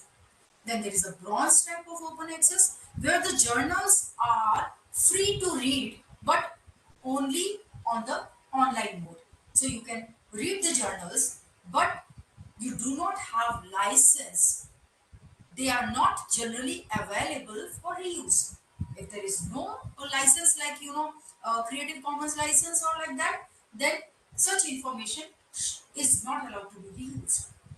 Then there is a very popular type of open access which is called as green open access according to publishing models. This green open access refers to self-archiving of pre-prints of articles as well as the post-prints of articles, and these pre-prints and post-prints of articles are generally self-archived in repositories. What these repositories can be, I'll come to that in a short while.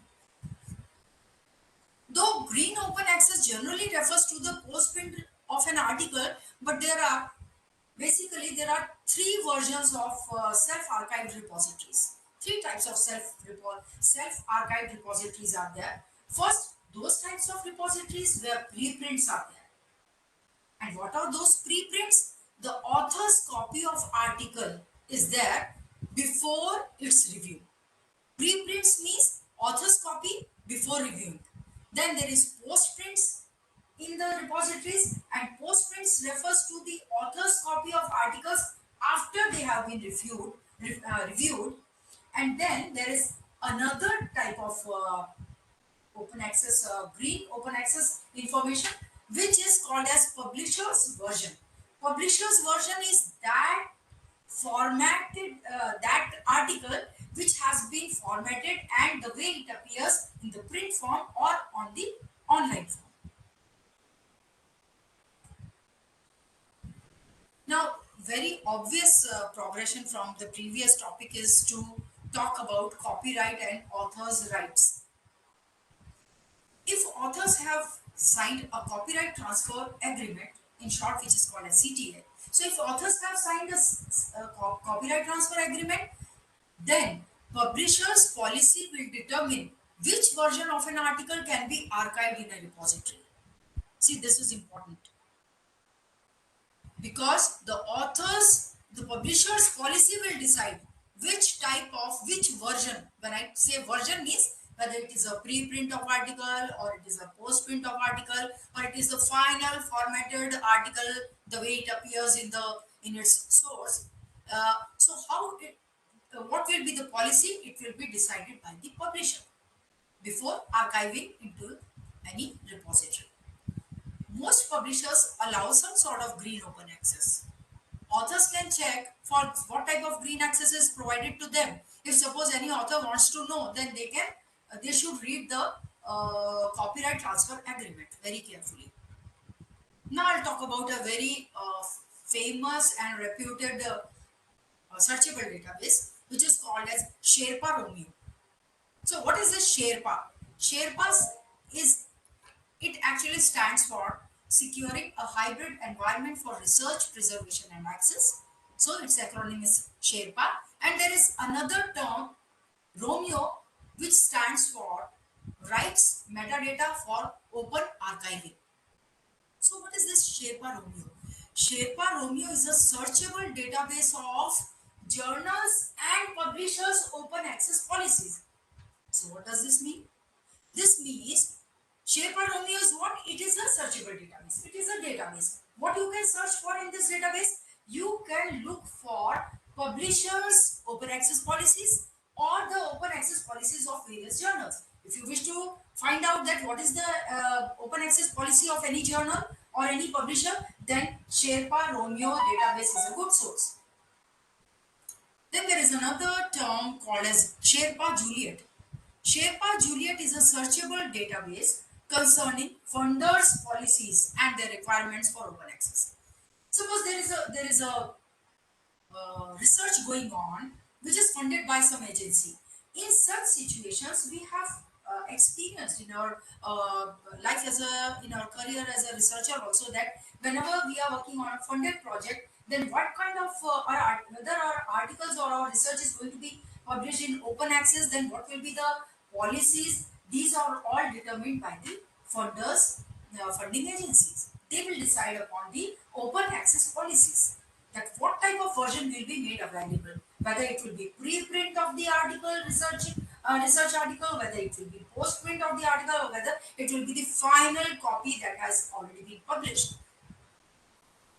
Not all journals are in Sherpa Romeo. Of course, it is a very good database, Sherpa Romeo, but however, sometimes if you feel that it is not up to date, then I strongly suggest that you please visit the publisher's website to get up to date information about the open access policies of the publisher.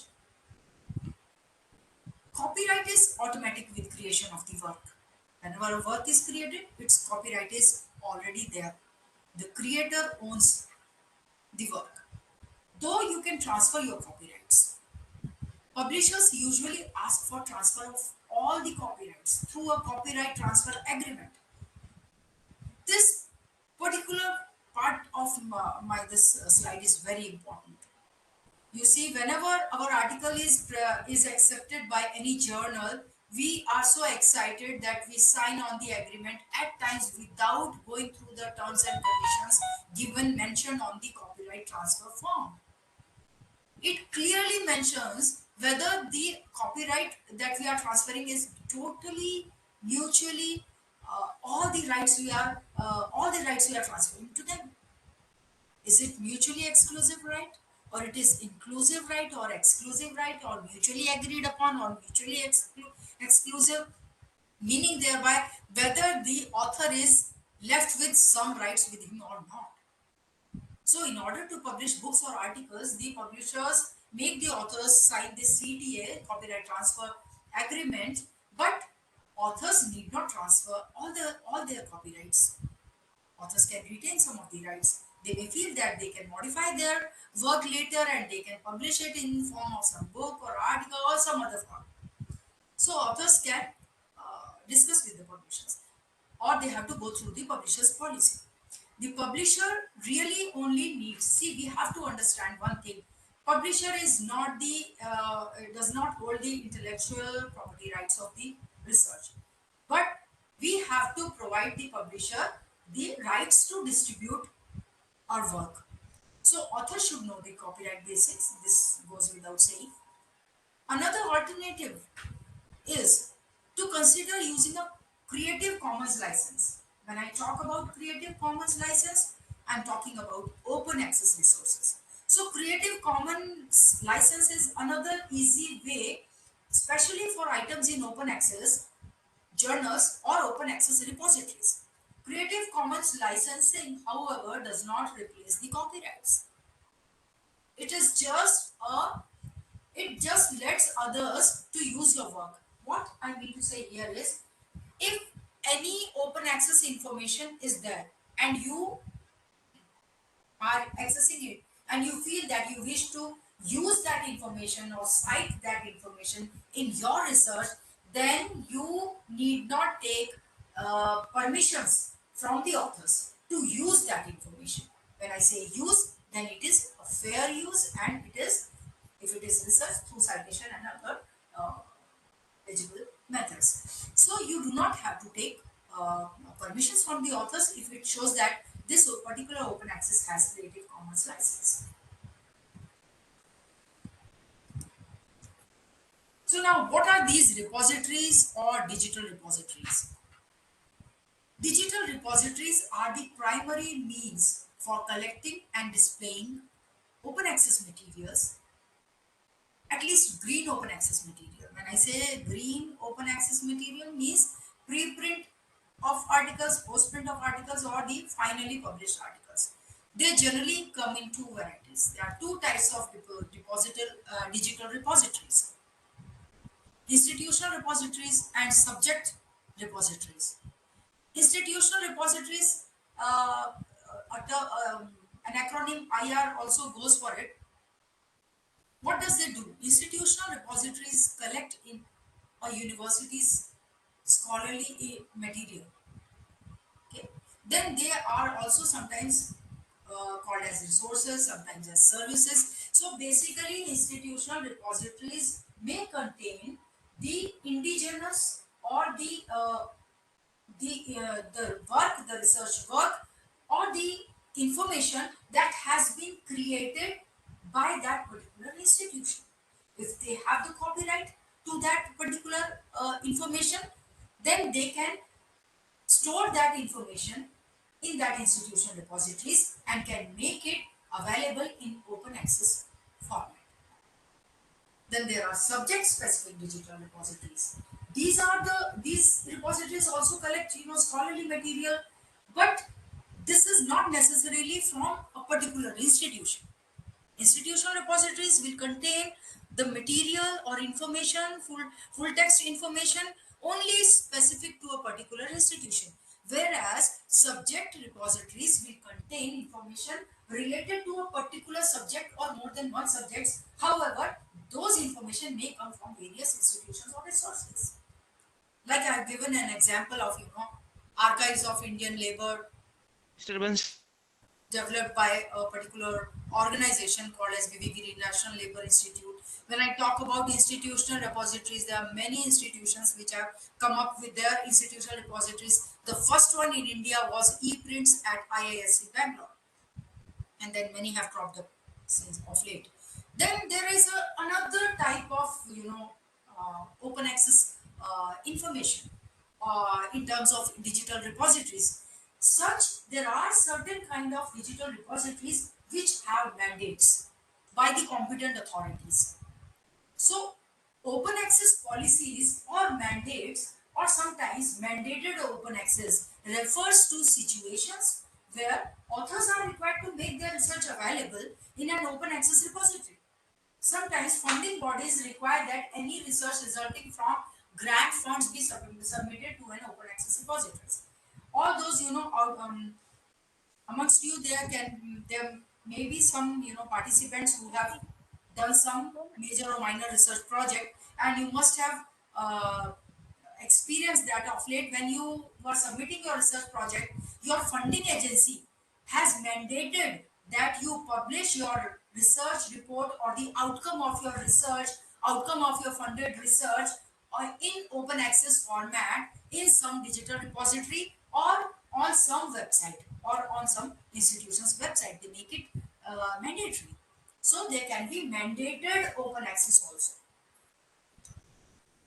Like, if I think this might have come into your mind that Shodhganga is one such, whereas there is a mandate that all the PhD thesis should be published on Shodhganga, which is a digital repository. Directories and repositories. There are another type of open access resources which are called as directories and repositories, and these are very popular one amongst researchers is DOAJ, Directory of Open Access Journals. Where what do we do? What can we do with this DOAJ? You can search for a journal or a journal article. It contains free full text articles. What is a very highlight of this particular DOAJ directory? It contains quality controlled scientific and scholarly journals, and it covers almost all the subjects, if not all. A wide range of subjects are covered.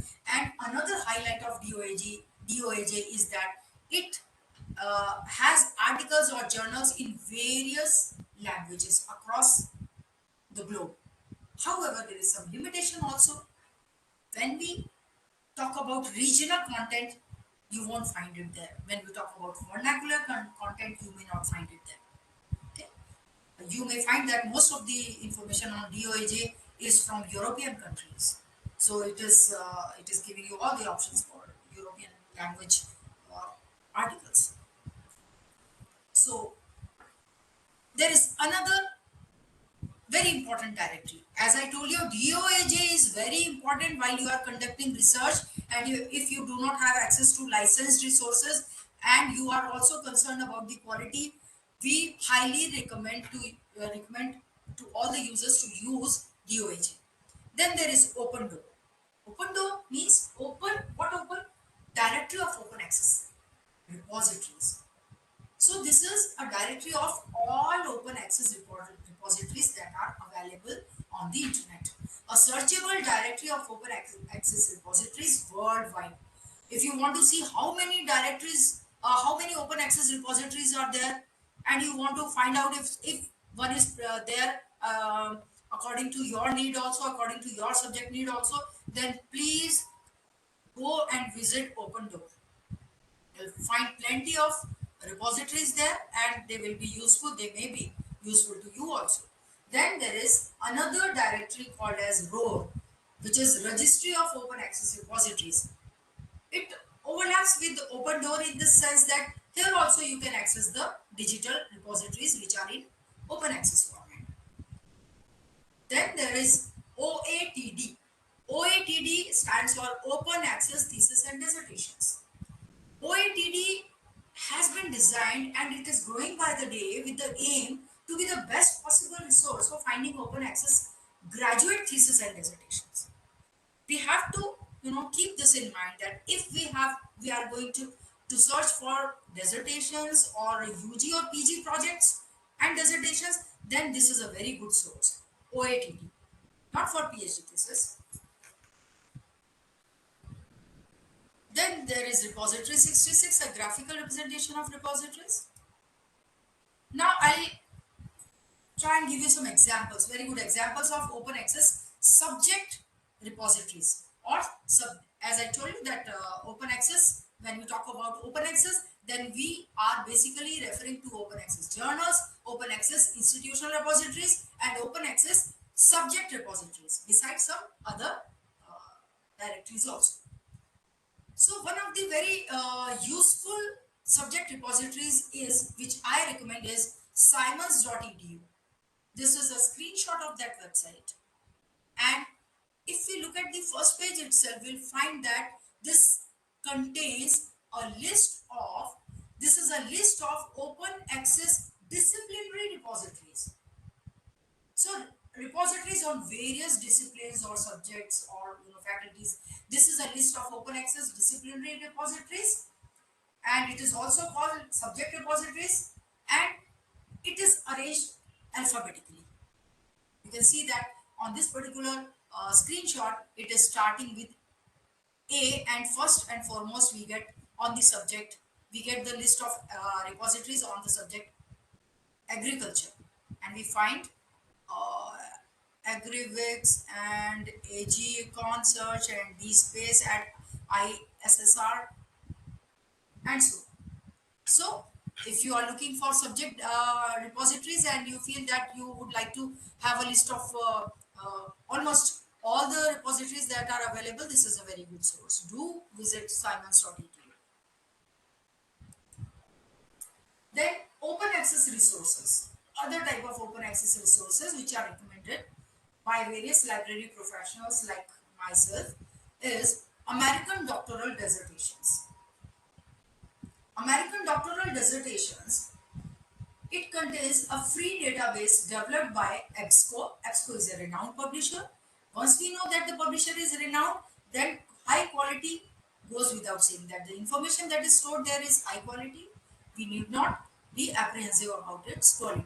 So, developed by EBSCO Information Services and Wilson Foundation, it provides access to full text, which includes more than 153,000 theses and dissertations. And it is growing every minute. This thesis, there is some increment in this particular database. Then there is another database which is called as which is prepared by Cardiff University. This database allows to search for the meaning of abbreviations for English language legal publications. If you are interested to know the meanings of various abbreviations which are used in your English legal publications, then this is a good source. You can open this particular directory and look for the meanings. Open this, not directly, but this particular database. Then there is this DOAB. DOAB is like DOAB is also highly recommended source, open access source when it comes to using open access books. So DOAB stands for Directory of Open Access Books. It is a searchable index of academic peer-reviewed books that have been published under an open access license. It contains links to full text books. The collection covers a range of subjects in English and multiple languages. So DOAB is also a highly recommended source if you are interested in going through some open access books for your scholarly work. And there is this ERIC, prepared by Institute of Education Sciences. So ERIC, Education Resources Information Center, is an online digital library of education research and information sponsored by this particular institute of US Department of Education, and it is updated weekly. So this particular digital information which is in open access is also useful. What does it provide? ERIC provides access to 1.5 million bibliographic records.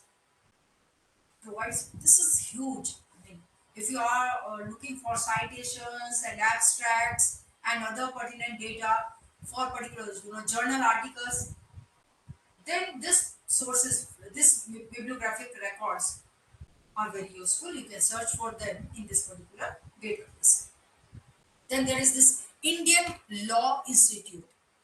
It gives free access to ILI publications, means its own publications, including Annual Survey of Indian Law, then Journal of Indian Law Institute, and Commission of Committee Reports. Then there is very popular open access source, which is called as National Digital Library, or in short, we call it NDL.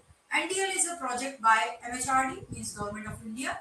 It is an all digital library that integrates all existing digitized and digital content across institutions of the nation.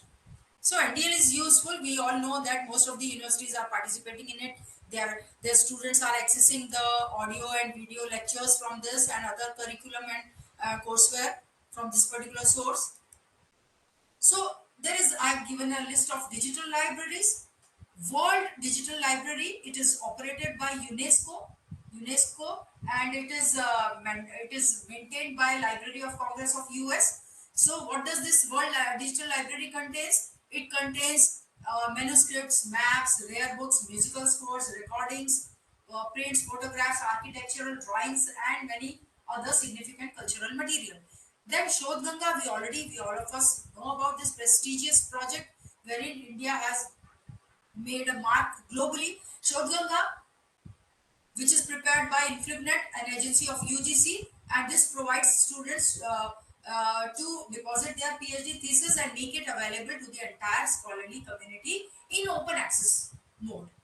Then there is EPG Pathshala. This is again Indian government project, very prestigious one, and this provides for, it has assigned work to the UGC for development of e-content in different subjects at PG level. So if you are looking for scholarly material at PG level, then EPG Pathshala is very good. Then there is eThos, e-thesis online services. This is again a bibliographic database, and it contains union catalog of thesis provided by British Library. So if you are interested in going through the bibliographic records of various PhDs, then this from this particular source from British Library is very renowned and very useful. Then there is this Global Electronic Thesis and Dissertation Search. This is a project launched by NDLTD, the Network Digital Library of Thesis and Dissertations, in 2015, and this gave a very high-speed impetus to the development of ETDs. Then there is open access thesis and dissertation. I've already talked about it. Then there is international data sources. When we talk about open access information, then in open access sources, there is this particular group of information which one looks for through their research journey, that international data sources. So if you are interested to find out some open access data sources, then data.go.jp is very useful. This site offers access to over 10,000 data sets from Japan. There is data.gouv.fr, and this provides data sets from France in open access format. Then there is data.parliament.uk, and this site offers access to data from Parliament of UK. Then there is DevInfo Online. This provides information uh, about human development, and this information, this data set on human development from around the world. Then there is ED-Stats. If you are interested in statistical information, this is maintained by World Bank. Then this is the open access source for you. Then there is National High Courts Database. This database offers data on courts in the countries like Australia, Canada, India, Namibia, Philippines, South Africa, Tanzania, UK, Zambia, Zimbabwe, and many other countries are also going to be added into this. Then there is UN Data. This search engine, UN Data, is basically a search engine which allows users to search for data from a wide range of UN data sources. It provides you information on energy, environment, HIV, AIDS, human development, and many other such topics. That what kind of information they will provide? They will provide to you the data sets, various data sets, which are basically some statistical presentation of information. Then there is World Bank. The World Bank offers access to wide range of data from around the world. Data sets or statistical information are both browsable and searchable. Then there is Data Portal India. This site has been designed to host data that is part of new open access initiative from Indian government, and it provides for open access information from various departments and ministries of government of India, and they will be mandated to publish their data on this particular website. Then open access books, dictionaries, encyclopedia, treatise, and then dissertations. Secondary sources are also increasingly available online for free. So this is a list of some secondary information sources like VEX. VEX is the Legal Information Institutes. It is a free legal dictionary. So if you are interested to search a free legal dictionary, this is for you. Then there is another free legal dictionary called as law.com. Then another legal dictionary called as justia.com dictionary. Then there is yet another open access source for law of fraternity, which is called as NOLO. This is a legal encyclopedia. Then there is another legal encyclopedia from Zimmerman's Research Guide.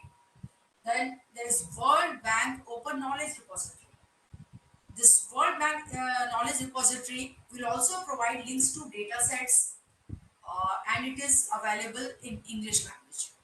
Then there are Wikibooks, friends. If you are interested to find some useful books there in open access mode, then there are many textbooks and reference books available on Wikibooks format also. Free content e-book textbooks are available on Wikibooks site also.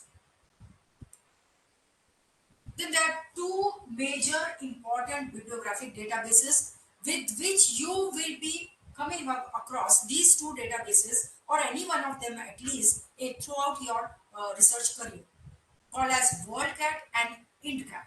WorldCat is a union catalog, which this is a union catalog of all the libraries which are operated by OCLC. So all the world's largest, this is the world's largest bibliographic database. This WorldCat database is basically used by information professionals and library science professionals. Then there is another called as IndCat. This is Indian government initiative, wherein a union catalog of all the universities is there. And friends, I recommend this particular open access source called as IndCat to all the researchers. Please use this. Whenever you are choosing your topic, I highly recommend that visit this particular site, this particular open access source called as IndCat. Search for it on the Google, you will land on its official page. Then look for the union database of thesis and go through those theses. It may be containing the abstracts also. It is very useful while selecting a topic and making sure that the topic that you are going to select is not being duplicated. I highly recommend this. Then I have chosen. I have served through various websites, open access websites, and I have prepared a consolidated list of open access journals from renowned publishers, and it is here. I will just mention a few that you will find. Project Gutenberg for books, then PubMed Central is there, then there is Southern Connecticut State University, agricultural people may have this agris data, then Science Direct open access content is available. Oxford University Press is also providing open access information. Project Euclid is also providing open access information. Springer open access journals are available. Then open access journals are available from Taylor and Francis also. Then open access journals are available from Cambridge University Press also. These are all renowned publishers, world renowned publishers. Then there are Elsevier is also providing open access journals. Wiley, yet another world-renowned publisher called Wiley is also providing open access journals. Then there is JSTOR. JSTOR link, I have also made it available on our website in the e-library link. Then there are others like BMC, Cogent, and many more. There is another open access information source called as GLIN, Global Legal Information Network. This particular database contains statutes, regulations, and related material that originate from countries in the Americas. So North America and South America both, and Europe, Africa, and Asia also. So basically, it is an amalgamation of the statutes, regulations, and all such legal material on this particular database. And important thing is that this is available open access, so you can lay your hands on the full text. Now, I'll give you some examples of Indian legal open access resources. First and foremost here is judicialacademy.nic.in. This is a screenshot of that particular website. So you can take a copy of this presentation if you are interested. This site is called as its URL is judicialacademy.nic.in.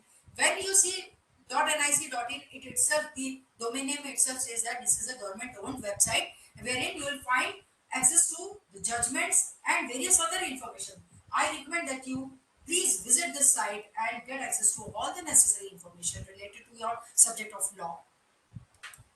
Then there is Advocate Coach, which helps you to connect with the qualified advocates in the best possible manner. You have access to the members' background. You can see the advocates' education, experience, and their taste in life, and so many other things which you find important before selecting a particular advocate. Then this is the website for advocatecoach.com. This is the way it looks like on the screen. And another website which is useful for law fraternity is indianqanun.org. This site looks like this, as you see on the page. And Indian Qanun basically contains court judgments, and they are arranged, state-wise and high court-wise, and the logical arrangements that you wish that you would like to look into. So these all such judgments are available full text here on Indian Qanun. Then there is Online Law Library in India, and this website URL is legalserviceindia.com. What does this particular online law library contains? This particular website contains articles on law, and they are arranged alphabetically, and they are all available full text in open access mode, means freely, full text free. They are available. So this is also a very highly recommended open access information source for law fraternity. And then there is India Code, which we see that the URL is indiacode.nic.in. Again, if you see .nic.in, it means it is owned, this particular website is owned by the government. And then here, this is a database of all central enactments which are in force and their subordinate legislations made from time to time. So If you are looking for various acts and legislations, then this is the site for you, wherein you'll find their full text. And there is another information source in open access mode, which is called as PRS Legislative Research. PRS regularly interacts with MPs, member of parliaments, providing them with research inputs and analysis to support their work in parliament. PRS shares its analysis on legislation with all the member of parliaments in both the houses of parliaments. Many MPs reach out to PRS for individual briefings as well as research on specific topics. PRS also engages with members of state legislative assemblies, MLAs, to provide them research support to their roles as legislators. Please remember that PRS will not provide its own opinions and viewpoints on anything.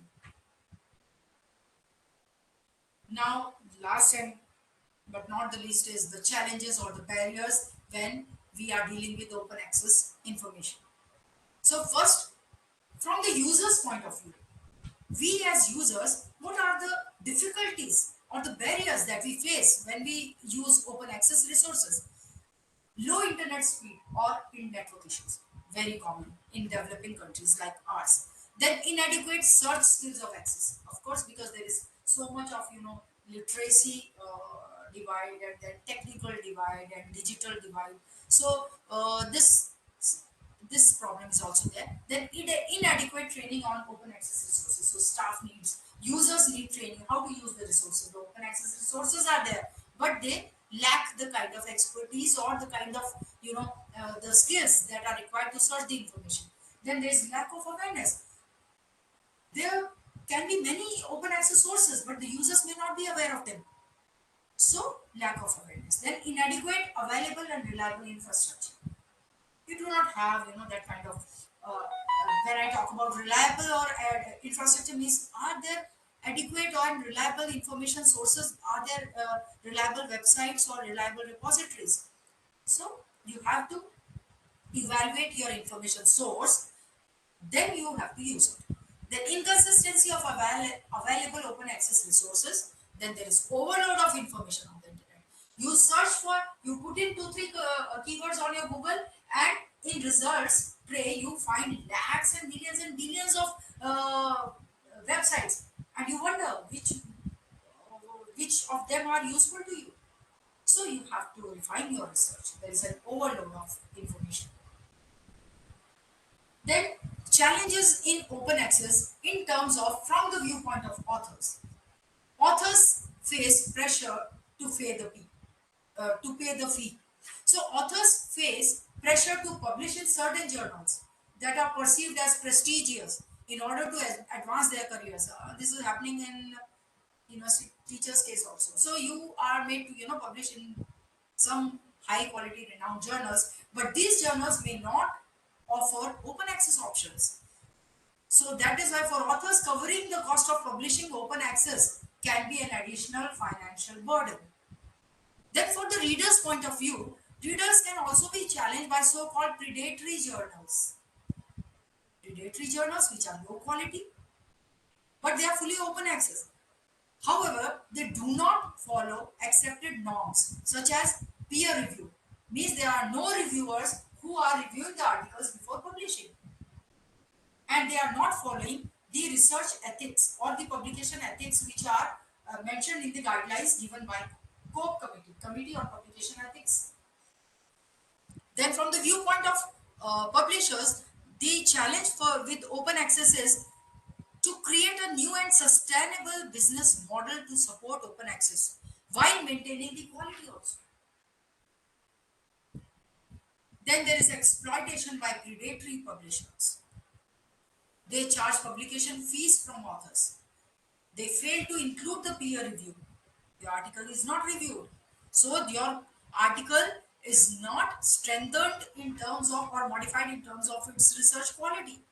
Poor or no, either there is no editorial or there is very poor editorial, and nobody is there who is proofreading your article before publishing it. So nobody to peer review, nobody to proofread, no editorial. So, and then paying the article publishing charge fees all that it takes. So So you pay the article publishing fee, and your article will get published in these predatory journals. So what is the way out? How to get out of the clutches of predatory journals and all those barriers that I have talked about so far. The safest method is either selecting well-renowned open access publishers such as PLOS or Biomed Central, or publishing in open access or hybrid journals, or respected traditional publishing companies. This is the way out, but then you are required to pay the fee in terms of APC. Then there are self-archiving policies that even allow authors to upload the post-acceptance versions of their papers. If your paper has been published, there are certain publishers who are doing the peer review also, and they are allowing you to add your article in the repositories. So if your article is being seen, it is being cited, and its index is increasing. Most grants these days allow funds to be utilized for APCs. There are many funding agencies for the researchers which are paying for your publication of your research articles also.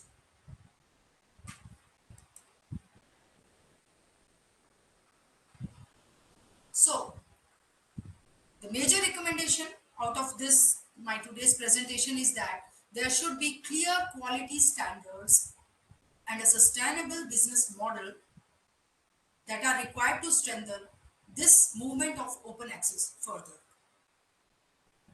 Friends, these are the resources, information sources, and that I have used to prepare this presentation and bring it before you. With this, I end my presentation here.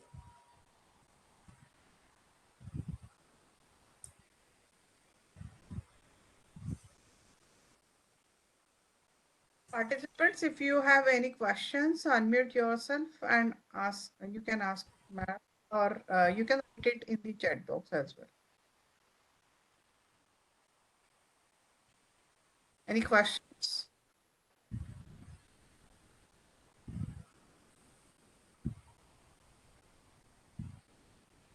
No question?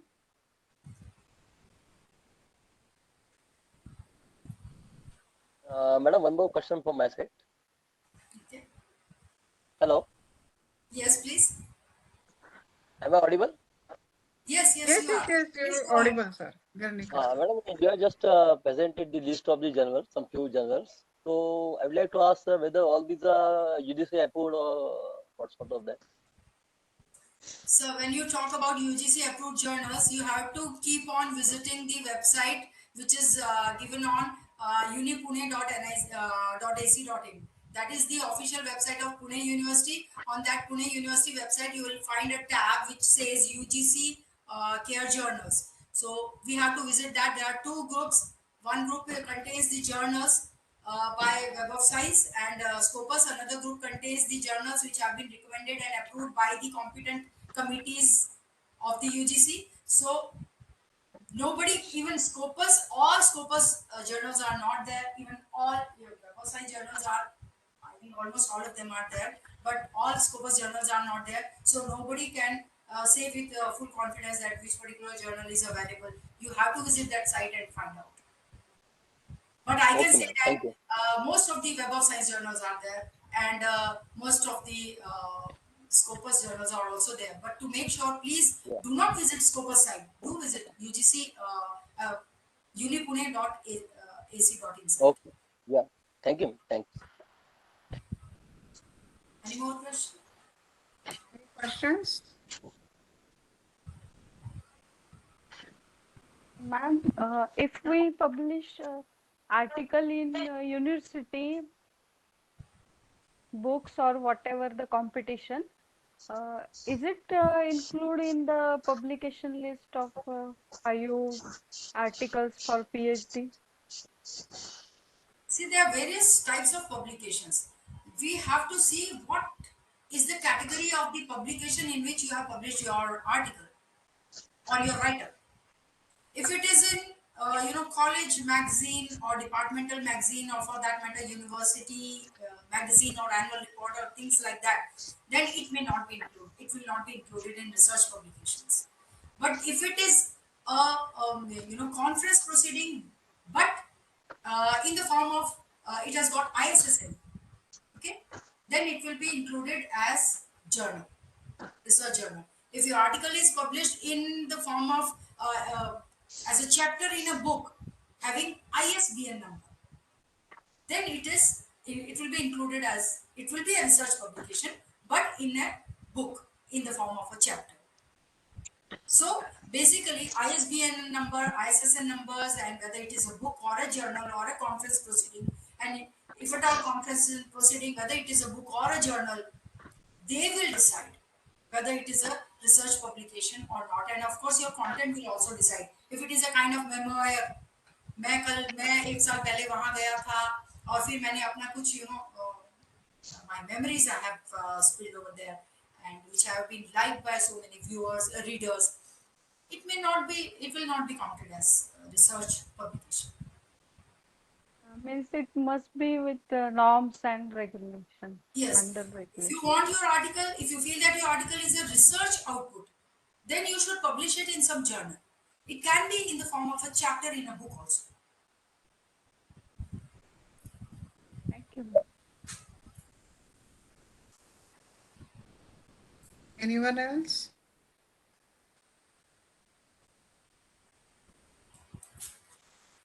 I think there is no question now.